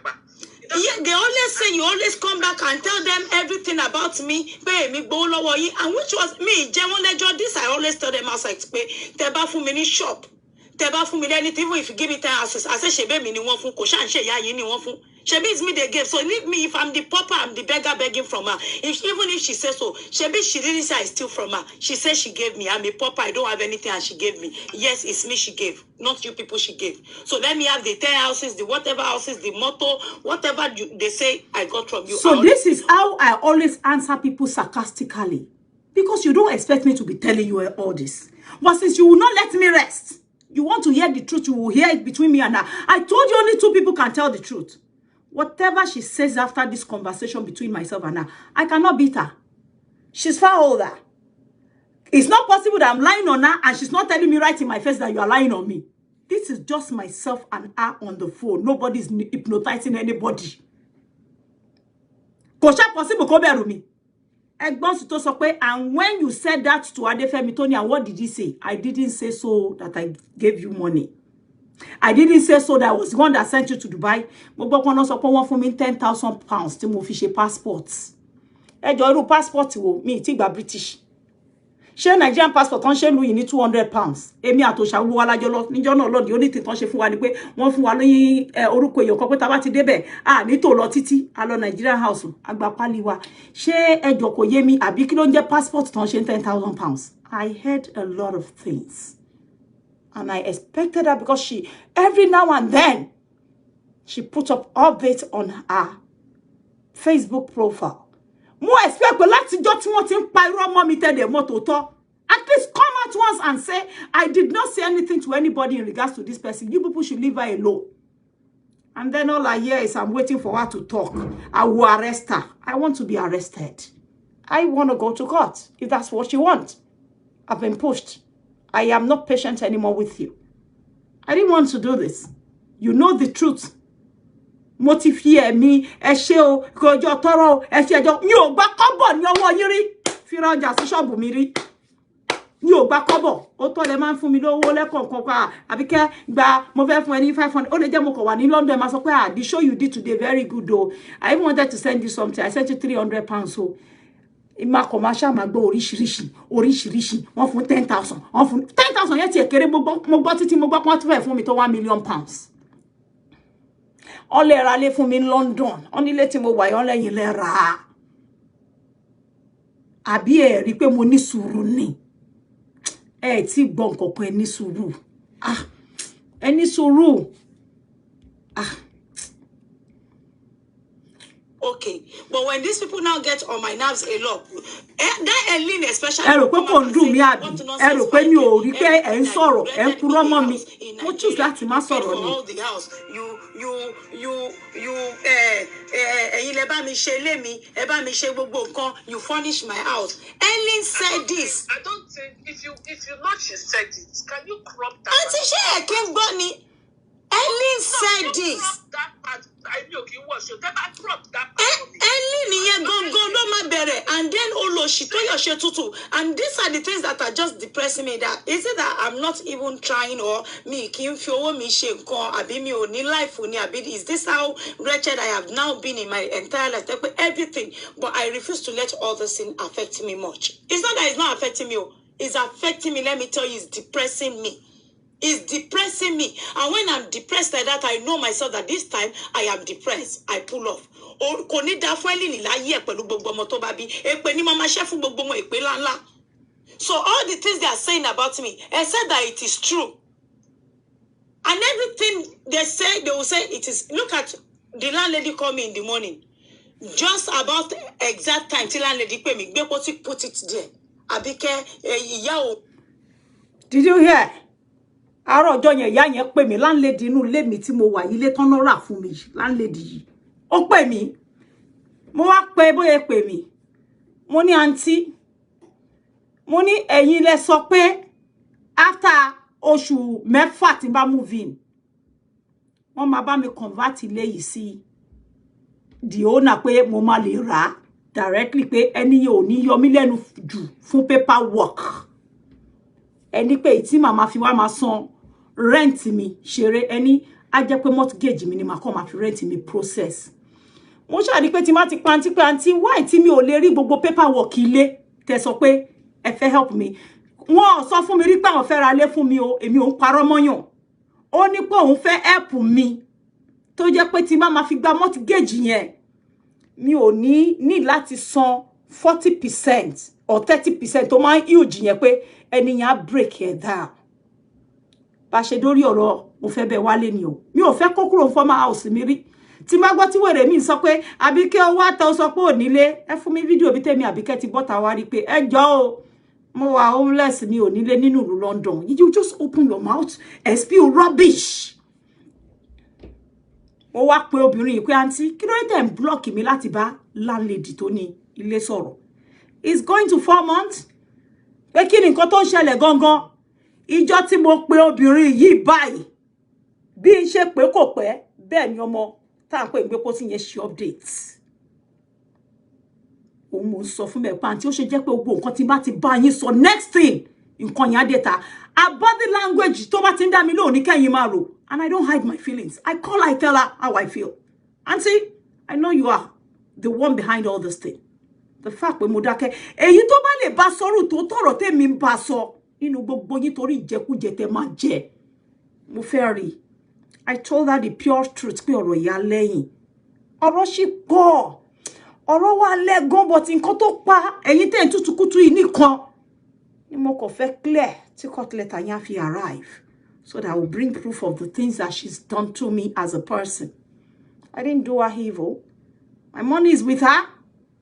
Almost 1 million mi ló wà lọ́wọ́ wọn. Mo ti ń sọ dáadáa tún gbọ́n bí. Mo ṣe aṣọ fún wọn rẹpẹtẹ. Mi ò mọ nǹkan tó fẹ́ faṣọ yẹn ṣe. I still have evidence of everything. And I told her she should go with my 1 million. I don't need the money. I was the one that blocked her. It wasn't her that blocked me. I can't block you. She's my sole benefactor. I should not block her.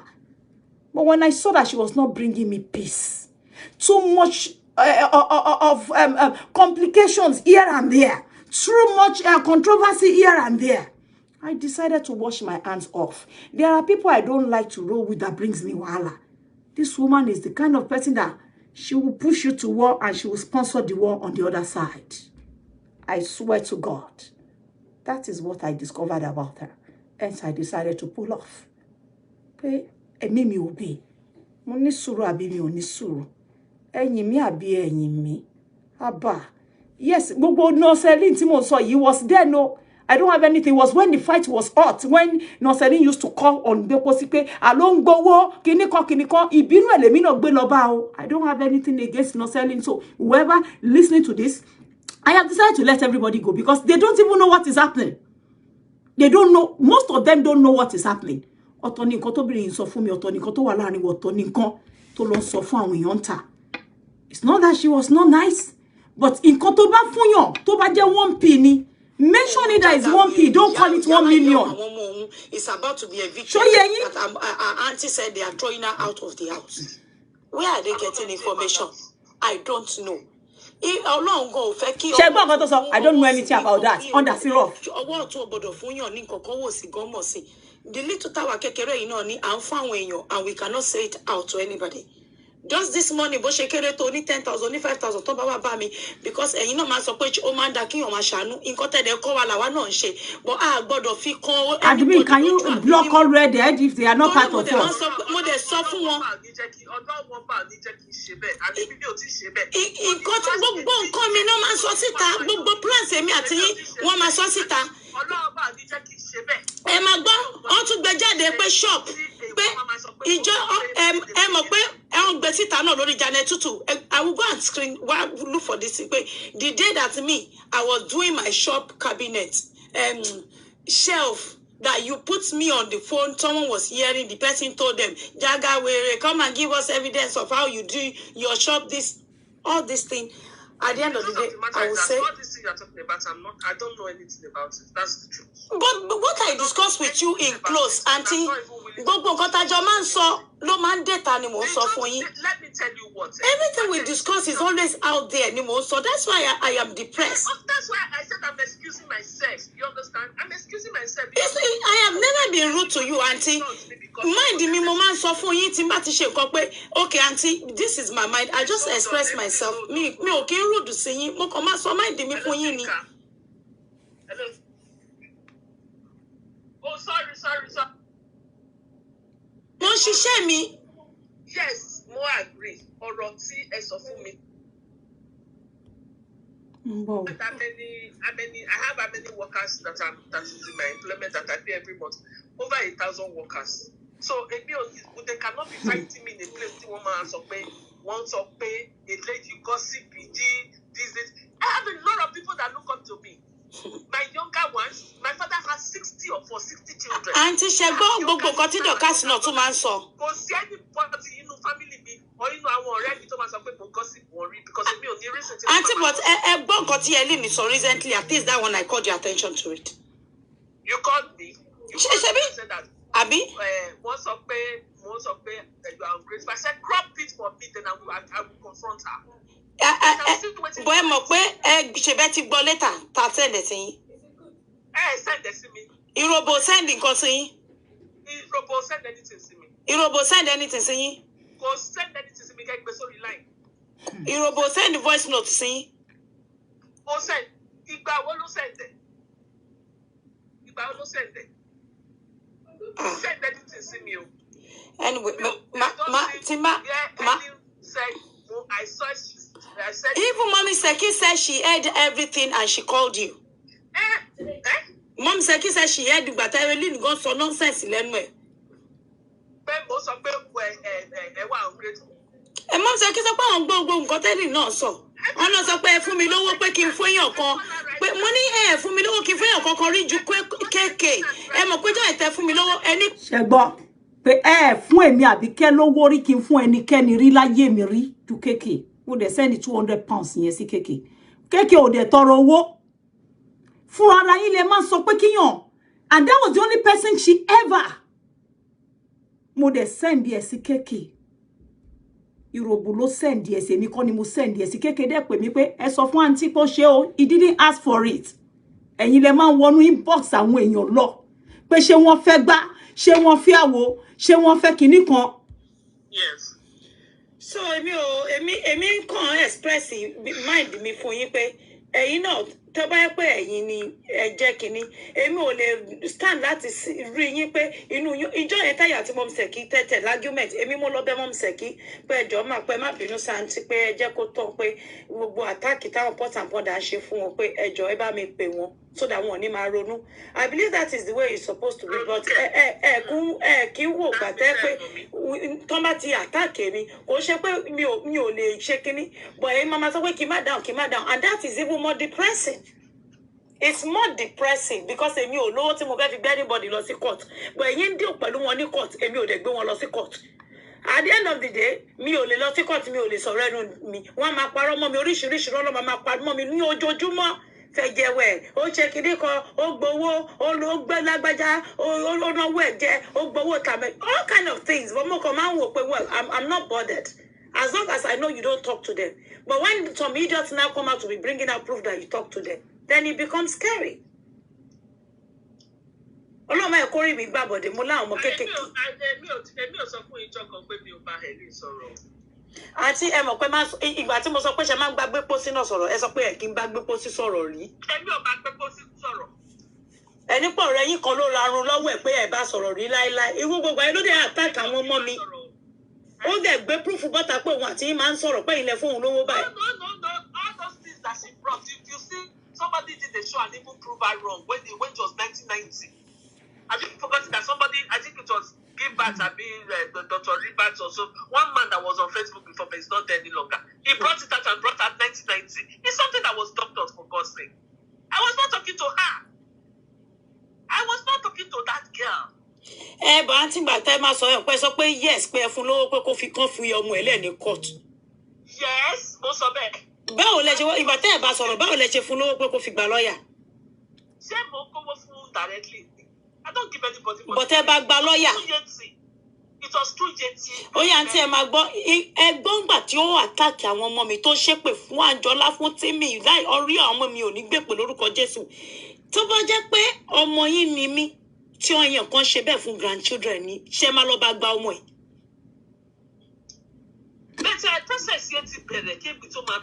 Ṣé ẹ̀yin lè béèrè nǹkan tẹ́mi béèrè lọ́wọ́ ìyá yìí kẹ́ bá sọ tòótọ́ ẹ̀yin tó kù. Ìgbà tí ẹ wá sínú team tẹ́ wá pè mí àǹtí ẹ máa gbọ́. When she left my team Auntie, when she left my team, she processed yet to be. Even before she went to, what is it called, Stratford, kò pẹ́ tó wá sí Stratford ní jájẹ́lẹ̀ ní òwá mọ́. Mọ̀ pé gbogbo time èmi dẹ̀ máa ẹ sọ pé bá sọ̀rọ̀ nípò rẹ̀ yín ló bá ara run. Until tó wá bọ́ta tó wá dẹ̀ sọ fún mi rí, Auntie. Ṣó possible Kẹ́mi àti yín jọ wà. Ẹ rí ọmọ yìí tó ṣe attack mi. Ṣé ní gbogbo ètí náà kásì ṣe yóò wà minimal. When that girl used to do her own, di ọlá mi ò rò pé mo dá lóhùn in the same size rí. Kó tó di pé wọ́n tún máa gbé mi mọ́ra. I have my reason when I say I just want to be on the fence on my own. No more friends or Facebook. Mo ya bọ́ta gbé àwọn ọmọ mi agbóríṣiríṣi. Ó ṣe títí ó pe immigration wọ́n ṣe oríṣiríṣi. Sí former house mi. Mi torí ẹ̀ sọ pé mo fẹ́ kúrò ńbẹ̀. Auntie ló sọ pé òun kí n wá kúrò. Ó ṣe wá di pé gbogbo nǹkan tó ń sọ yìí ẹ̀ ń kọ̀ọ̀kan. Táwọn people yẹn bá ṣe nǹkan ẹ̀ celebrate wọn bọ̀. Lè sọ pé gbogbo nǹkan tẹ́ ń sọ má Abike. I didn't send you to her. You have never for one day stopped Dorcas from attacking people that you don't talk to anymore. Sherry, ń gbogbo nǹkan tó ń sọ. Ó dé hell yín lójoojúmọ́ pé tó bá wá fún ìyá òun, dẹ̀ mọ̀ pé mi ò ní wá fún yín lóní bíbú. I will never abuse you ever. I will never ever abuse you. But I will not stop telling the truth because you know the truth. You think I will abuse you? I won't abuse you. I don't have such spirit and such energy. Ṣé Bíbí la wà? Ta gbọ́ gbogbo bí gbé pósí ọ̀hún ṣe bú yín gidi ní 2018 drag yín so bad. After gbogbo nǹkan tẹ́ ṣe fún. That same girl ló ń bọ́ta ló sọ pé Abike ò mú ore. Mi ò mọ ore because mo ti oversan ore. Ẹ drag orúkọ mi. Ẹ bà orúkọ mi jẹ́. You were there, all these lies, the malign, it was going on. You never stopped them. You have never put up an update to say, ẹ yé sọ nǹkan tí mi ò fún ọmọ yìí. Ó tọ́ lẹ fún mi láwọn nǹkan just like bẹ́ ṣe fún Ṣadé tí Ṣadé náà sọ pé wọ́n bá ní nǹkan tẹ́ fún òun. Ó ṣe wá di pé òun gbọ́. Ẹ̀yin nìkan kọ́ lẹ̀ wá sórí show lẹ̀ appreciate èèyàn. Why are you behind everybody attacking me? Ó ṣe jẹ́ pé àwọn tó bá attack mi tó ń bá mi jà. Àwọn lè máa gbọ́ tó máa hail yín. Put up update rí pé ó ti tó. Bẹ́ẹ̀ lè mú ibi ẹyẹ ọkàn jáde tèmi Abike ti bọ́ta tí mo ti ṣe show fún yín. The only reason tí ẹ ṣe ń bá mi jà ni pé probably mo rìn mi lọ mo dẹ̀ face yín kí n tó lọ. I did it inside. Mo text yín pé gbogbo mi tó wà lọ́wọ́ yín ẹ máa mú lọ. Aṣọ tí mo supply yín the last time. Mo ní mi ò fẹ́ auntie. Senegalese gbogbo ẹ̀ wà ńbẹ̀ mo ṣe special Senegalese tí ẹyọ kọ̀ọ̀kan cost mi ní 300 fún yín. Mo ṣe méjì. Ó jẹ́ 600,000. Mo dẹ̀ ṣe àwọn kí ló ti ń pè fún yín. Ṣòkòtò gbogbo ẹ̀ gbogbo picture wà lọ́wọ́ mi. Owó mi jẹ́ 1 million. Mo ní mi ò fẹ́ auntie. Ṣé bẹ́ẹ̀ yín náà ti fún mi kan rí ẹ̀yin náà mo fún yín 1 million yẹn. Anything tó kàn máa fa wàhálà mi ò kò fẹ́. Tẹ́ bá fẹ́ fún mi 1 billion mo reject ẹ mo ní mi ò fẹ́. I just needed my peace as at the time I walked away because ẹ̀mí mi ti fẹ́ bọ́ sọ́wọ́ àwọn ìròbó.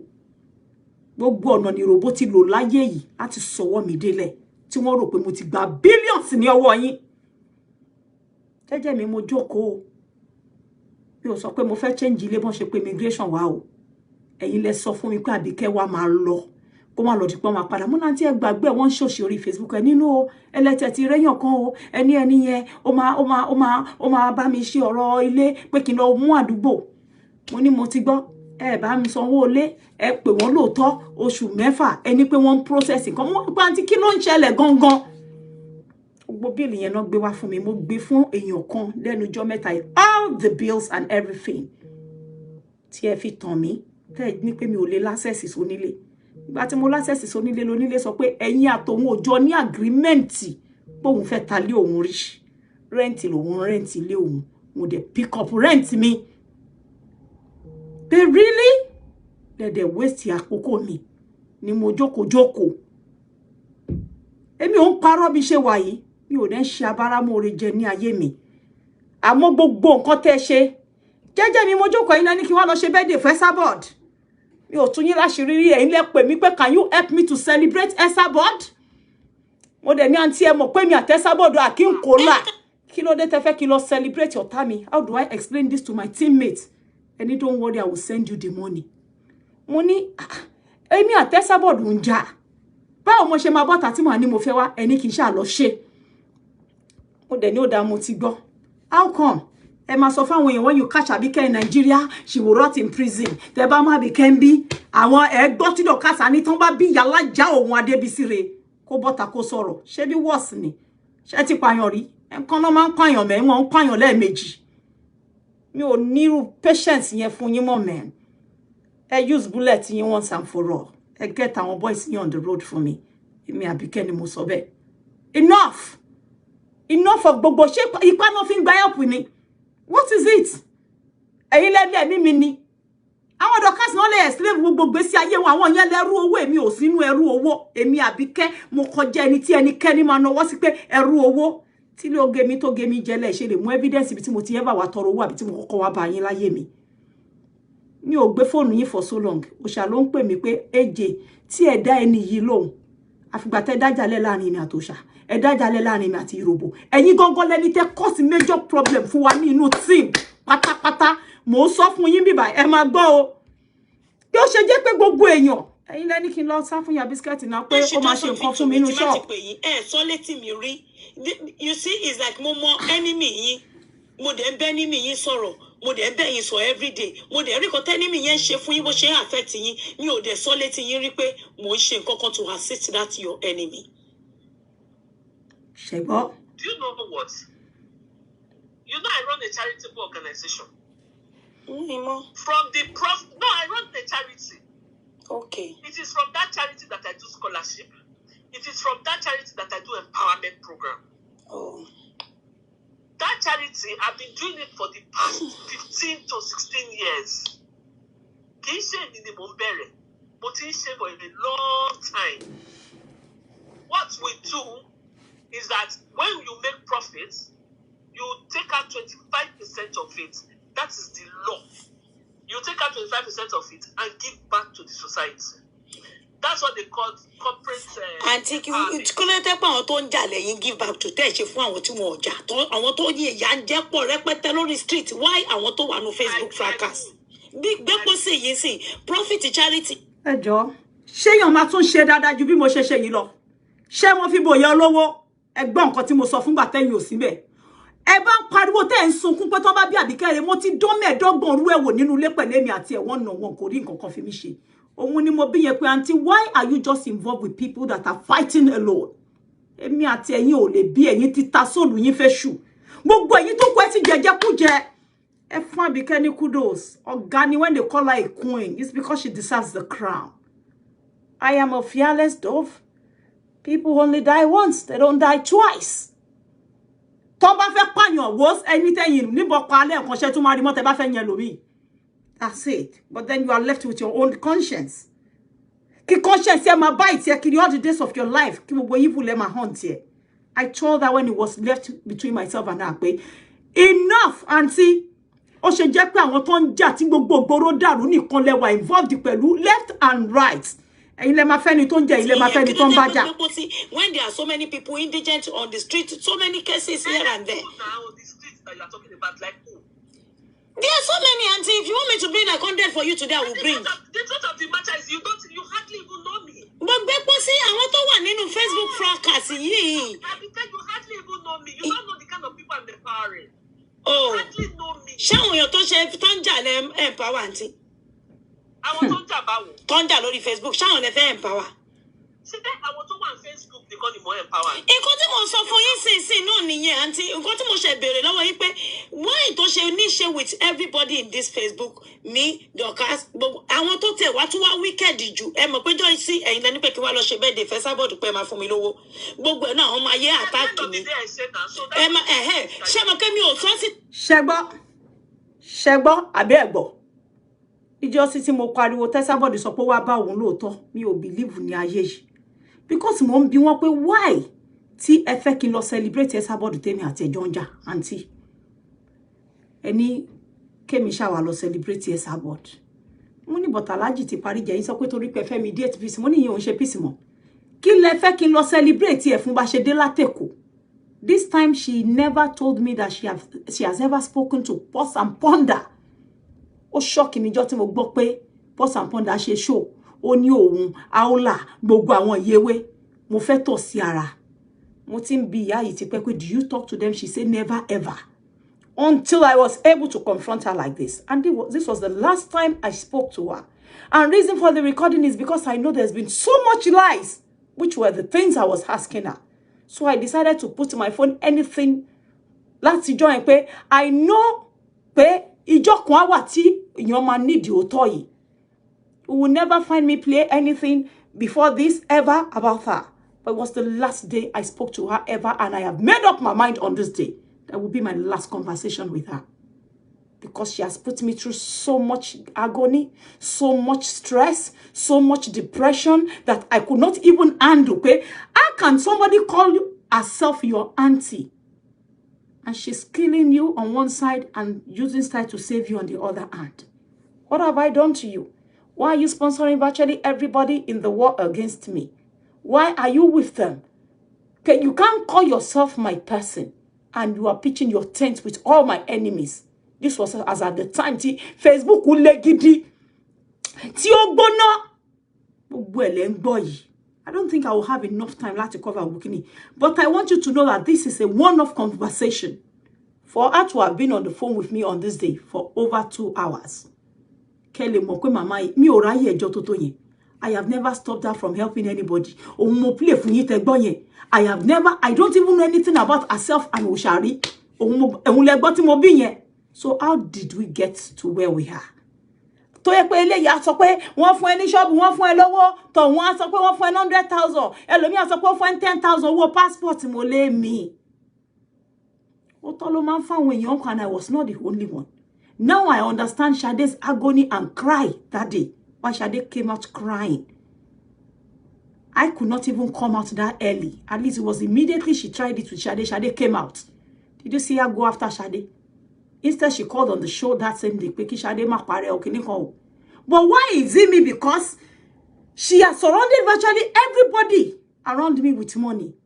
She will go into their inbox to offer them the money. Emiko, if become one sit them about him on one way, and you know, le loba land gbogbo wọn nínú inbox. Àwọn ọmọ ìpadà wá sọ fún mi now. Wọ́n sọ fún mi. Tita ẹ mọ̀ pé torí ẹ ibi tẹ́ sábọ̀dù ti bẹ̀rẹ̀ nìyẹn. Ó ní mo fẹ́ fòun ṣògùn owó. Ngba birthday. Mi ò sọ síta now aunty. Ṣé o pé mi ò sọ síta rí pé máa gbọ́ àǹtí èmi ò sọ rí pé ẹ̀yin lẹ́ni pé kí wá lọ bá ṣe kí wá ṣe birthday fún. Bó attack mi gan torí ẹ pé àmì fẹ́ fòun ṣògùn owó pé alájí àtẹ̀mí la plan ìkàtà fẹ́ ṣe fòun. Àti ṣògùn. Me oh sorry now. Àwọn ọmọ ayé gan bá mi jà kó what kind of gesture is this one? AJ, when would you go and say o fẹ́ ṣe party tó di pé ìyá yẹn wá sọ di èbú tó fi ń bú mi di ọ̀la? Because I was thinking that it was a way of reconciling you people. But when you people said no, shame you, we said back on it. When you people said that no, I forgot about it. I was thinking that when you people reconcile. Before that, the master pé kí wá lọ celebrate so lẹ́yìn eléyìí tí wọ́n lọ fún Esabod lówó lẹ fún ní lesi tí obìnrin yẹn náà sọ tí mo rò pé ó ń parọ́ mọ́ yín ni. Just like you like this Facebook. Sorry. Enjoying it. So ẹgbọ́n mo ní ìgbà so me every time I say I think auntie is really enjoying this thing. Maybe it's a form of entertainment for some people. They don't want it to end. Shegbo, Money, I think you are really enjoying the Facebook fracas. That's why you are sponsoring it. That's why I told her to her face. Me lonu ẹ̀yin tẹ́ ń gba owó lele sọ tòótọ́. Ẹ má torí ìjẹkújẹ. Ẹ̀yin ò lè sọ̀rọ̀ nǹkan tí mo sọ yẹ ẹ lè bí. Ẹ lè mójú ajé kò ní sọ ẹ lè sọ tòótọ́. Nǹkan tẹ́ ń jẹ ò lè jẹ́ kẹ́ sọ tòótọ́. Irú ètè mi Abike sọ yìí. Ẹ gbádé fún mi. Ẹ sọ pé ọmọ ni ẹ lóòótọ́. Ó ní sùúrù. Gbogbo ọjọ́ tí gbogbo yín ti ń sọ nǹkan tó ń yóò gba kíní ó gbàgbá ṣẹ́rí mi kí wọ́n á dìbọn kí ẹ. Dorcas Anton bá bí ìyá òun rẹ̀. She went to the extent of giving Dorcas addressing phone number landlord mi tó ní shop mi ní Èkó. Dorcas put the woman on the phone. Did you see auntie come out and say, well, I did not send so person to go and call your landlady. She was enjoying virtually everything as she instructed Dorcas to do. I didn't say a word. And then she will go behind me and say, Tomba bi Abike, kí lẹ fẹ́ ṣe fún mi gangan. Mo fẹ́ mọ̀. Wọ́n bí mi re, wọ́n bí mi tán, wọ́n bí mi kú. Wọ́n bí mi kú gidi. Mi kò fẹ́ kó bàjẹ́ láàrin mi àti nǹkan tí mo fẹ́ ni pé kẹ́ máa lọ́n lọ yín. Ìfẹ́ ní nǹkan kan bá yín ṣe. A sì ní àwọn nǹkan àṣírí tó pọ̀ mi. Mi ìfẹ́ fọ́ ń bíbà. Tí n bá fọ́ máa fọ́ tán ẹ̀dẹ̀ ní láìkí ẹ̀. Ọ̀rọ̀ ti pọ̀ jù. Nǹkan tó dá wá pọ̀. Mi ní fọ́ yòókù láyé. Àárín yẹn tí mo jẹ wọ́n yẹn. pé ọ̀rọ̀ ó ṣe ṣọ́ọ̀bù ẹ ṣí ṣọ́ọ̀bù ẹ pump 100 million sínú ṣọ́ọ̀bù òun mo fẹ́ kọ́ gbọ́ wọ́n dẹ̀ ti gbọ́ pé ẹ fún mi ní kọ́bọ̀ pé kí n fi rajà sí ṣọ́ọ̀bù yìí òun lóṣù mẹ́jọ ṣe lọ òun ṣe play òun yín kán lọ mẹ́nu wọn kán mèṣọ́nù ẹ̀ tán bá wá fẹ́ kú tán fẹ́ gbó tán fẹ́ ṣe gbogbo ẹ̀ lẹ́yìn ni wọ́n lè continue èyí tó kọ ẹ jẹ́ kémi àti yín pàdé ní court castle tiẹ̀ enough of the shit ikọ́ fẹ́ gbé fún yàn pé tán bá mi play kò lè dùn mọ́ mi fi kí n fẹ́nu ara mi ròyìn wọ́n ṣí ṣọ́ọ̀bù fún ta ni ìjọ mo mọ̀ yín mi ò mọ̀ yín fọ́dún méjì mi ò mọ̀ yín fún 2 years láyé mi àkànìyàn tí mo pàdé láàrin 2 years gbogbo nǹkan yìí bọ́ta rí kẹ wá sọ pé Àbíkẹ́ náà nígbà tẹ dájàlẹ̀ tẹ sọ pé èmi mo sọ pé kẹ má fún òòṣà ní owó tẹ́lẹ̀ mi mo ní pé kẹ má fún òòṣà lówó tí mo wá bá yín sìn yín pé okay aunty tala fẹ́. Aunty, be careful, we don't want fight oh please oh be careful oh. Mo ń bọ̀ o. What of you were talking? No, that one me, I was not there. I was not there. If only you can put on speaker to hear me now. Me, I will be asking her, you will be hearing. Me, I won't do any. Auntie, no, never share double face with anybody. I'll be sorry in your life that lie me. Me or Moshe, I will say it the way it is and I will just leave it. Also, I don't know how to fight continuously. When it's less about the hair. But for people that are close to me, this is me. I don't think I've ever called you. Am I a posha? I be where I'm ever more in it. What any pema fosha? Me or more kokori so for me. Bogoroto pama me then pay me more by pema for low. You even you yourself, you know, pay me or more kokon. But thank God she said it. And so poko mass of me. Like I told you, like I said it earlier. I won't run here to Tikoja. Yet you want to be more. I take responsibility and sorry. Then going forward, nobody can call me to tell me anything. Now, ẹ sọ fún mi lẹ́yìn mi pé àwọn ọ̀rọ̀ tẹ́ sọ tẹ́ parọ́ mọ́ mi lọ́dọ̀ òòṣà ẹ lè take responsibility, you are sorry. Do you know how many times I cry behind the doors because I don't want to expose you? Do you know what embarrassment you caused me? And now you're telling me behind the door that you are sorry. After saying things that I never discussed with you as an older person. Mo gbé sára fódìdí ọdún mẹ́ta. Wọ́n bash mi, wọ́n forí mi mọ́lẹ̀ torí love tí mo ní fún yín ni aunty. Torí love àti respect tí mo ní fún yín. Mi ò já yín rí kí n bọ́ tari. But ẹ̀yin lẹ ń sọ fún mi yẹn pé you take responsibility, you are sorry. How do I come out to tell the general public what you did with my name? Now you rub this mud on me. I carried it on for so many years without exposing you. I never discuss social with you. I don't even know if you ever promised her anything. Mi ò mọ̀ kankan pa ẹ̀rí òun lèmi àti yín wá Johnson sí one on one. Pé ṣé mo ever mọ̀ bóyá ẹ fẹ́ help Òṣàrí ṣé bá mi sorry.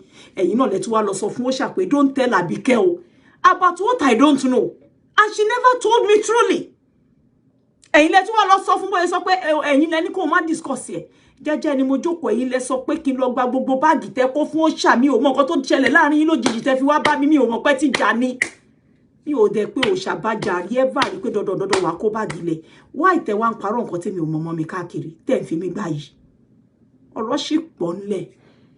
Ọ̀rọ̀ tó wà ńlẹ̀ tí má play àwọn yẹn. Àwọn nǹkan tó pọ̀ ni. But mi ò ráyè. God knows I will never revisit it. But fún àwọn olórí burúkú tó ń sọ kátikàti, àwọn ìṣọwọ́ ọ̀lẹ, àwọn olóṣì. Apá ọdún èmi lọ́pọlọ mo dẹ̀ ṣiṣẹ́ ọpọlọ. Tẹ́yin bá lè máa claim pé yín ní shop ẹ̀ ń tajà. Báwo lẹ ṣe máa bú èmi tèmi náà ládùúrú ọjà yẹn? Ṣé kọ́kọ́ wà nú yín tí shop yín tó wà fún tèmi ni? Shop yín ò tó wà fún tèmi. Ẹ lọ wọ bẹ̀ kẹ́ ká jẹ́ kú jókòó ni. Bẹ́ẹ̀ mo tún ní ọjà wo, tẹ́ bá wo gbogbo bí ọjà ni. So báwo lẹ ṣe máa pe òṣìṣẹ́ tẹ́ pé ẹ máa pe lọ́lẹ̀. Ẹ̀yin kẹ́ ń fowó shop lẹ́yìn sọ pé ẹ̀yin show. Ẹ ṣé ti tèmi yẹn ṣe kwanda non tan bẹ́ẹ̀ ni, àbí paper ni wọ́n san tán bá rajà tán. I feel so bad. I would have loved to go on and on and on and on. But then pause yes, so that abade court. A lè mú èyí tó kù. But níbi tabade mo hope pé àwọn tó tin tutukutu wọ́n á ti gbọ́n sí pé ẹnu ara yín lẹ fi sọ. Mo ti bẹ̀ yín, mo ti ṣoríṣiríṣi. Lẹ́yìn kan tẹ́ má kọ́rọ̀ yìí data. Ẹ má tì mí. Àmọ́ ẹ ń gbọ́ tó lórí burúkú ọmọ Dorcas. Tí ò ní jèrè tó máa fi gbogbo ọjọ́ ayé máa ṣe ẹ̀sìn kò tí ṣe ẹ̀sìn kan pé yan ó tí ṣe ẹ̀sìn confirm bí ere kò múrù nǹkan tẹ́mi mú mọ́nú ọdún mẹ́ta tí mo fi dákẹ́ tó bá jẹ́ yín ni ẹ ti balẹ̀ jẹ́ ẹ ti bọ́ta wá sọ tó tọ́ ẹ máa dúró nǹkan tí mo gbà mọ́ ara tí mo mú mọ́ra tí mo rọra dákẹ́ tí má ti dẹnu bí I would rather just cry and just leave it there because mi ò fẹ́ sọ obìnrin lẹ́nu pé tí má sọ síta nǹkan á bàjẹ́ aya kí mi gbogbo ẹ̀ ni mo play ẹ̀yin lẹ sọ pé fẹ́ fúngbà yìí ní scholarship ẹni kígbà yìí fún yín lórúkọ ọkọ ẹ̀ nítorí pé gbà yóò gbélé kó pé ọ̀dọ̀ ta làwọn ọmọ ẹ̀ wà tẹ́ fẹ́ fún ní scholarship ọ̀dọ̀ ta ni àwọn ọmọ yẹn wà ó lọ́dọ̀ ọkọ òun ni wọ́n wà lẹ́kọ̀ọ́ ìgbà tẹ́ máa pín ọkọ ọgbà yìí ìyálé gbà yìí ìyàwó tí ọkọ ẹ̀ fẹ́ òun màlẹ́ni ó ní kó lọ kó àwọn ọmọ wá lẹ bá di ọ̀rẹ́ ọkọ ọgbà yìí lẹ bá close mọ́ ọkọ ọgbà yìí àti ìyàwó tó fẹ́ síta jù gbà yìí tó mú yín mọ́lé lọ èmi àti gbogbo àwọn yèyé dúpsì lẹ́nì kò yẹ ká jà kí lẹ ń ṣe gbogbo ilé fún what do you gain from it kí lẹ fẹ́ gain gbogbo gbà yẹn tí nọ́sẹ̀lì máa pè sí orí show gbépo sí mo máa gbọ́ oríṣiríṣi nígbà táàrin wọn sì mọ́lù nípa ara mi máa dẹ̀ bọ́ sínú ilé máa tún máa pinch ara mi pé could it be true until I made up my mind that come I don't think I want to be with this woman ẹ̀yin lè gbọ́ tẹ̀ ń sọ́nbẹ̀ yẹn nípa ọ̀rọ̀ ìyá bísíkẹ́ẹ̀tì pé kí n má jẹ́ kí ó wá ṣe nǹkan fún mi irú nǹkan tó ṣe fún ẹ̀gbọ́n ẹ̀ òun mo play ń beginning yẹn ọ̀rọ̀ pọ̀ jù òun náà like yín hide anyway so àwọn nǹkan kan wà tó pé ìwà mi ò lè yí àwọn èèyàn Àbíkẹ́ jẹ́ ọmọ tó máa ń sábà èèyàn púpọ̀ gan tó ti máa ní kí n gbé nǹkan síta ọwọ́ gbogbo yín á jábọ́ ẹ mọ̀ pé ọ̀gá ni Àbíkẹ́ pé ẹ gbé fún tó bá lè parọ́ mọ́yàn tó ń báyàn lórúkọ jẹ́ báyìí consecutively tẹ́ni yóò dé bọ́tarí just like àwọn èyí tẹ́ ń gbọ́ pa mi náà pẹ̀lú ọba àsìkò tí tó I have my reasons for being quiet mo lè fi 3, 5, 10 years mo lè fi strategize pẹ̀lú yàn but kò tí tó àsìkò ìyẹn ogún ọdún máa ń gbóná gidigidi gan ni nǹkan tí mo fẹ́ kẹ́ mọ̀ ni pé I've been pushed to the wall mo dẹ̀ fẹ́ kí mo wà máa yẹn bí ọmọ àlè yẹn ọmọ òfò yẹn ẹ má dúró pé kí n wá sẹ́kọ̀ọ́ tó ti má dẹ́kọ̀ọ́ náà má disclose location tí a bá dé court of law mo fẹ́ kí wọ́n gbé mi ẹ̀yin náà lẹ ń pòsì màdámù yẹn bí apààyàn by the words of your mouth all of you tẹ́ máa sọ pé ń defend her the way you portray her as if she sends people to go and kill nǹkan tọ́rọ̀ dọ̀kásì jọ nìyẹn a ní tán bá bí ẹrẹ dárúkọ yáwọn apá ìdánù ìròbó náà ṣe báyìí your life you are the one going to Lagos so they will waste you ooh you have even implicated her more than since I moved with her. I've never heard her say she was going to kill anybody. I have never heard her say she was going to do something, unjust. If you do something wrong, yes, she will get a police. She will have it reported and she will do the needful legally. I don't know how it irú àwọn kan yẹn o èmi ò mọ bó ṣe ń parọ́ mọ́ yẹn yín lẹ máa ń ràràbù lẹ máa ń parọ́ mọ́ yàn àmọ́ tí bá ní play nǹkan tó wà ńlẹ̀ tán ó máa kun ẹ̀yin kan tó jẹ́ pé ọwọ́ yín á jábọ́ ẹ̀ fọ́. I pray to God I will never get there with her. Only this one that has got to do with the shenanigans you all spill. Nìkan ni mo ní sọ fún yín jẹ́ má parọ́ fún yín. Ẹ wọ́jọ́ tí mo ti wà ń lu yìí. Lágbájá fún ẹ ṣọ́ọ̀bù èlò náà gba ṣọ́ọ̀bù òun gangan. Èyí ò kí ń fún ẹni tí ò bá sọ pé ebi ń pa òun lóúnjẹ tipátipá. Tó bá fún lóúnjẹ tó bá jùnú wọ́n náà gbà ká mú bẹ́ẹ̀ because kò sọ fún ẹ pé ebi ń pa òun. Mi ò béèrè fún ṣọ́ọ̀bù yẹn. Ẹ lè rí nǹkan ẹyọ kan bí tí mo ti sọ pé ẹ jọ dandan ẹ fún mi. But mo gba gbogbo ẹ̀bẹ̀ mo rọra mú mọ́ra. Àwọn ibì kan wà níbi tí má play fún yẹn fọ́ pé àǹtí. Ẹ̀yin lẹ ní pé kí lọ máa kọ síta pé we are opening the second shop. Gbogbo ẹ̀ náà ló wà bíbà. I dance to your tune every time. Whatever you ask me to go and do ni ma loko. Ẹ̀yin lẹ ní pé go and write it there that we are buying house. Ẹ̀yin lẹ ní go and write it there is here. If you want me to play ma play òun náà sìn. Tẹ́ bá tì mí ṣe nǹkan tán. Ẹ wá lọ sẹ́yìn, ẹ tún lọ bá wọn. Ẹni kan tún wá attack me. So it got to a point I was asking myself that come, I had a life before I met you and my life was beautiful. Mo ti move sínú ilé mi tuntun. Láti 2017 mi bí tí mo gbé, mo ti move sínú ilé mi tuntun kí tó mọ̀ yín. Ká má lẹ́yìn ni mo mọ̀ tí mo fi sanwó lé. Ẹ gẹ́ mi, mo ti wà nínú yìí, mo ti ń ṣe àjọ, àwọn àjọ ká kó 5,000, 55. Mo ti ń ṣe láti 2013 pẹ̀lú àwọn kan ní Dagina sí mi ò gbọ́dọ̀. Gbogbo wọn mọ̀. Abike ọ̀rẹ́ mi gan sọ fún yín pé alájọ ni mí. Àti ṣàwọn ní 300 every month in those days. Tó wò tí ẹ tí ní yìí tó yìí. Àti ṣo ní 500, àti ṣo ní 1,000. Èmi Àbíkẹ́ kọjá ọmọ tẹ́ anybody máa sọ pé bí n ṣe fún ẹ lówó oúnjẹ mọ́ yẹn kíní kan àṣẹ. No! Mo appreciate yín, mo show yín love, mo keep àṣírí yín gbogbo nǹkan tẹ́ ṣe sí orúkọ mi. Mi ò jẹ́ kó wọ́n pé ẹ ń ṣe kóbokòbó ẹ ń forí àwọn èèyàn gbára wọn. ẹ̀yin lẹ gbé shop Yetunde fún mi. You gave me all Yetunde's shop painted in purple. You told me everything you are giving her. I don't know how to lie on people. Tẹ́ bá fẹ́ lómi mà ní bóyá fẹ́ lómi, but Yetunde ẹ̀yin lẹ gbé fún mi.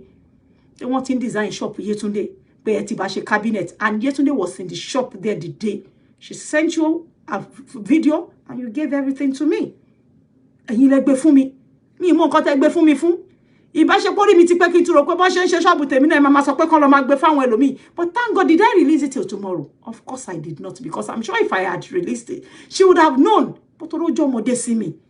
Èmi ò àgbàlagbà ni mi ò lè ṣòro bí èwe bí ẹ̀yin. Ìgbà ọ̀rọ̀ fún mi beauty world. Ẹ̀yin lẹ sọ pé kí n lọ bá yín orúkọ ìyá Sọjí, ìyá tó bí Sọjí, ọkọ tí fún mi beauty world. Mo ní kí ni mo ṣe fẹ́ wá orúkọ ìyá ẹni ẹlẹ́ni. Ẹni pé ẹ fẹ́ help ìyàwó ẹ̀ kẹ́ bá gba ọkọ ẹ̀ padà. Mo ní kí lẹ wá nídìí orúkọ ìyá bọ̀dá yẹn fún. Ẹ fẹ́ ní ẹlẹ́ni láǹtí èmi ò mọ bá ṣe ń orúkọ ìyá èèyàn lọ. Ẹ lẹ fẹ́ bá jáde sí, ṣeṣẹ́ sí ìyẹn ìyàwó tó wà l'Amẹ́ríkà pé fẹ́ gba ọkọ padà. Mo lé mi ò mọ̀ ńgbà tí mi ò mọ̀ yọ̀tẹ́ ní lọ wá orúkọ ìyá èèyàn wá. Èmi ò ń parọ́ mọ́yàn láyé mi. Ọ̀rọ̀ ti pọ̀jù àǹtí gbogbo ẹ̀dẹ̀ wà ń bí, but ẹ fẹ́ ṣẹ́rí díẹ̀ mi ò fẹ́. Mo fẹ́ jáwọ́ nínú ẹ̀ pé tell all of them wọ́n bá nǹkan tẹ́ fún mi, just like we both discussed here. Èyí tó bá kù, leave it for God to judge it. Tó bá jẹ́ pé ẹ̀yin lẹ ṣẹ̀ mi ní owó tèmi náà filẹ̀ sí yín lọ pé kẹ́ máa mú lọ. Mi ò fẹ́ wàhálà kò ní. Mi ò fẹ́ wàhálà. Ọ̀rọ̀ yìí ti pọ̀jù. I just want to have my own peace. But I didn't team leba everywhere jẹ́. Ẹ̀yin lọ bá àwọn èèyàn. Mo rántí jọ́ tí Willy náà wá bá mi pé fẹ́ fún òun lówó. Mi ò bá Willy jáde ọ̀la. Ó ní pé màmá yẹn fẹ́ fún mi lówó èjè. Mo ní tó bá máa gbé orúkọ lẹ̀, mo ní má gbé orúkọ ẹ̀ gangan lẹ̀ o. Mo ní torí èmi ò kọ́rọ́ mọ́ ẹ̀ torí téèyàn bá ṣépè sí orí èèyàn àdàbí yẹn á pa onítọ̀hún. Àfi tó fẹ́ pẹ́ ẹni yẹn parọ́ mọ́ ẹnìkan lókun. Àti pé ẹni yẹn kò ń ṣòótọ́ ló sọ. Mo ní má fún wọn lórúkọ ẹ̀ gangan torí mi ò mọ̀ bóyá àǹtí yìí mi ò mọ̀ bó ṣe dúró mọ́ o. Àdẹ̀fi ọmọ ẹ̀dẹ̀ ní pé òun á lọ orúkọ tó máa gbé fún yín. Àdẹ̀fi tó yẹ máa dí mo rí tó tún ṣe gbọ́nkú sí mi di ọ̀la. Ẹ̀yin lẹ ló fún àwọn èèyàn lówó tó fi dé. Owó dẹ̀ ní agbára ẹni tí ò bá ní self dignity, self respect, tí ò ní self value, they will fall into the trap of the demon. Owó lẹ fi fọ́ ọ̀tún fọ́ òsì fọ́ gbogbo ẹ̀. Àwọn ibì kan wà bíbá tí mò ń sọ fún yín pé wọ́n lè ra truck fún Sọjí pé èmi gan ni mò ń sọ fáwọn èèyàn pé ẹ lè ra truck. Ẹ rántí gbà tá à ń gbọ́ náà tí gbogbo yín sọ. Ẹ̀yin èèyàn tẹ́ bá ń gbọ́ nǹkan àtẹ̀yìn tó kù. It's not every one of you that wishes to hear, that have any good intentions. Some of you are just looking for a way to crawl to her. Nǹkan mi tẹ́lẹ̀ omi inú yín dẹ̀ máa gbà táyé yín á bá jẹ́ tẹ́ ní balance mọ́. Ẹ jẹ́ ń sọ fún yín nǹkan tó wà lẹ́yìn ọ̀fà. Nǹkan tá ń gbà yìí ó ju èje lọ, èmi mo confirm fún yín bẹ́ẹ̀. Ó ju èje lọ. Ẹni tó bá létí inú yín kó gbọ́ mi ò ní pariwo púpọ̀. Ọ̀rọ̀ ẹni kọ́ ẹkún ẹni kọ́ ó máa tó yé yín.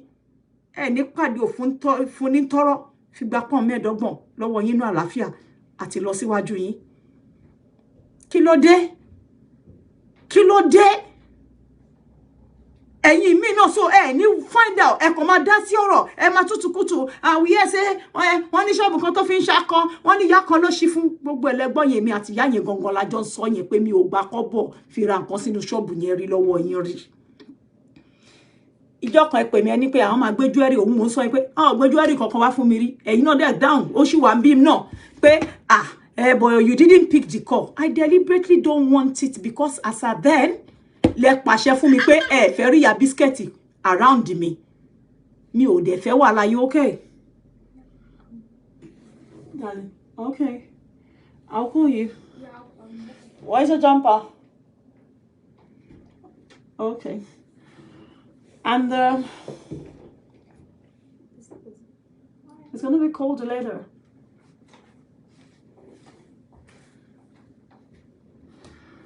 That's my daughter. She's going out. Ó ṣe dé láti school ni. You don't know hit up pẹ̀lú àwọn ọ̀rẹ́. I'm 18. So now, mo wá sọ fún yín pé lè ìyá biscuit. Mo ní ẹ ní sùúrù. Ìyá biscuit àti robo náà jọ mú nǹkan lẹ̀. Gbogbo ẹ̀ ṣì wà lórí phone mi. And I'm quiet. I'm quiet because I am an elderly person. I'm not talking about age now. My maturity is too much. Tí máa ní fún nǹkan afọ́ nǹkan púpọ̀ tẹ́ fẹ́ gbọ́ gbọ́ tọwọ́ gbogbo yín á jábọ́ pé ha yeye bẹ́ẹ̀ wá jọ kù sùúrù ọmọ ni ẹ Torí màá gbé tọ̀tún wá, màá gbé tòsí gbogbo nǹkan afọ. I don't do recording game. But the only time I ever had to do this was the last time I spoke to her. And after that, I went into her inbox on Facebook Messenger. I left her a message. I expressed myself bitterly there. But we have come to the end of the road. I don't need anything from you anymore. Fa tá bá ní nǹkan kan tẹ́ fẹ́ padà tẹ́ fún mi rí, mo ní ẹ wá gbà, mo nítorí ẹ ní mi ò ṣe ní gba owó mi tó wà lọ́wọ́ yín pé ẹ máa mú lọ. Àwọn robo ẹ̀mí mi ò bá ti bọ́ sọ́wọ́ wọn. Robo wà lára àwọn tó ń sọ fún gbogbo èèyàn pé owó tí Èjè ti gbà lọ́wọ́ obìnrin yóò ń ṣe owó kékeré. Wọ́n fẹ́ pa mí ní àwọn mẹ́tẹ̀ẹ̀ta yẹn. Tẹ́ bá fẹ́ gbọ́, wọ́n fẹ́ gba ẹ̀mí mi lórí nǹkan tí ò sí lọ́wọ́ mi.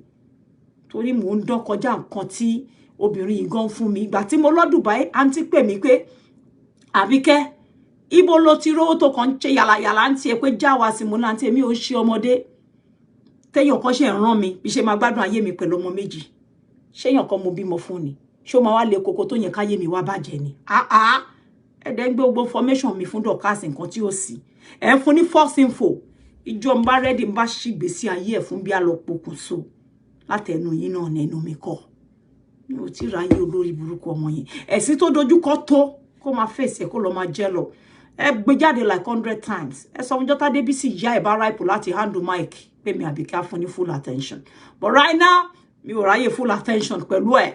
Ìjọ tí ìyá ẹ̀ bá ripe enough láti collect mic, ẹni á collect pé mo ní ego collect. Not today. So keep sending her out. After gbogbo tẹ́ tí ń gbé jáde ẹ rí bí mo ṣe ń fine sí. Gbogbo nǹkan tẹ́ ṣe up to palace. Mo bá yín dé mọ́. Bí kí n kú bí anywhere tẹ́ bá rí mi pé mo ti fẹ́ láyọ̀ kẹ́ gbé mi ṣubú kẹ́ bà bẹ̀ jẹ́. Ẹ wà hell bent on destroying Abike. Why tẹ́ destroy Ṣadé gbà tí Ṣadé bọ́ta tó wá sọ same thing, something similar. Why is it Abike? Èmi ni mo hàn náà yín jù, èmi mo fún yín ní gbogbo èrò tẹ́ kó lọ jù. Èmi gangan mo fún yín láwọn tẹ́ ń lò, gbogbo àwọn tẹ́ kó lára mi lẹ̀ ń lò lẹ́ni. Ẹ láwọn èèyàn yín kankan. Àwọn tẹ́ kó nú Èjè team ló pọ̀ jù. Yálà wọ́n lójú kòkòrò àbẹ́ ilẹ̀ lọ fi lọ wọ́n. I don't want to care, but look, I have taken a good walk away. That I don't want anything from you anymore. And I don't want to step on your toes either. And every of these girls you saw when Dorcas will be using you to threaten lives, telling people, call auntie's name, are you God? Why can't I call your name? Even in the court of law, they wouldn't just say I should not call names. Did I call names in a derogatory manner? Esabod did worse. Did she die today? She went to court and she came back. They only want her off. This is cybercrime, whatever it is. Even if no Igbo won't power. So kí ni mo ṣe mi ò bú yín rí náà. Mi ò ṣe show fún yín rí náà. Mi ò rò pé mo ti bú yín lẹ́ni náà mo kò sọ tẹnu mi pé ẹ mọ gbogbo nǹkan tẹ́ hide pé ẹ̀yin lẹ ràn wá láwọn nǹkan kan. Tí n bá yín package mo kàn bá yín package. Ìgbà yí bọ́ta ń jọ́ sọ pé nǹkan lẹ ràn pé kó máa ṣe show. Òun lẹ sọ bẹ́ẹ̀ pé mo ní kó bọ́ta lọ ṣe show. I won't say more than this. Ẹ fún wọn lówó round. Ẹ jẹ́ kàn ṣe show bí 1 million fún mi. Cannot be as bad as nǹkan tán ti ṣe. But sọ pé jọ́ táwọn ìyá tó bí wọn biological mother wọn bá ripe enough pé mo ní kàn hand over mic. Then wọ́n collect. But with you, mi ò ní láti bọ́ta wá bú yín. Ẹnu mi ò gbà láti bú yín. This is just explanation nǹkan tó transpire láàrin mi àti yín. Ohun èmi náà wà ńbẹ̀ so tá bá máa dé court. Màá lè sọ fún wọn gbogbo nǹkan tẹ́ ṣe. With evidence, I will bring out more. Èyí tí mi ò ní gbé bọ́ta ń bí báyìí. Then bóyá ọ̀rọ̀ àṣesọ. Nǹkan mo kàn fẹ́ kẹ́ fi mí lẹ̀ ni. Stop waging war at me behind me. Stop telling people you will do this, you will do that. I don't care. You saw everything that Dorcas does to people. Ẹ̀yin lẹ sọ mi pàdé bí pé wá tọrọ 30,000 pounds lọ́wọ́ yín polówó àti Gaddafi fẹ́ ṣe movie. Pé kí má dá lóhùn. Pé ẹ lè gbé fóònù ẹ̀ láyé. Pé kí ló kàn yín àti fún Adébímpé àti Gaddafi tán wá tọrọ lọ́wọ́ yín. Èmi ò mọ̀ nǹkankan. Èmi ò bá yín rojú èèyàn. Nǹkan tẹ́ bá dé lé ilé fáwọn èèyàn kí wá ń tèmi. Ṣé mi mo lówó yín ni? But why tell them pé mi mo ní pé kẹ́ má fún wọn lówó? Why? Why can't you just put up an update that leave this girl alone? She did not discuss anything with me or stop me from helping anybody. Any fear of God. I thought you were a Christian. Do the needful and free me. And tẹ́ bá anything tẹ́ fún mi tẹ́ fẹ́ gbà again. Write to me for ara yín directly. Pé Abike nǹkan yẹn rè mo fẹ́ fún yín padà. I am ready to give you back every time. Echo right me nínú inbox him up. Yes, it's from you. You fair wala. I just want to go. You don't have to give me mine back. You can keep it. I don't just want anything to do with you because you are not a straightforward person. You are troublesome. All this war you are waging left and right in virtually all the teams that are fighting on Facebook. It's not necessary at all. I just need my freedom, madam. When the court letter is ready, I'm sure you still have my address. Let it come. I will appear. Thank you, everybody. I just have to go. God bless you, everyone. I'm going to see you guys later.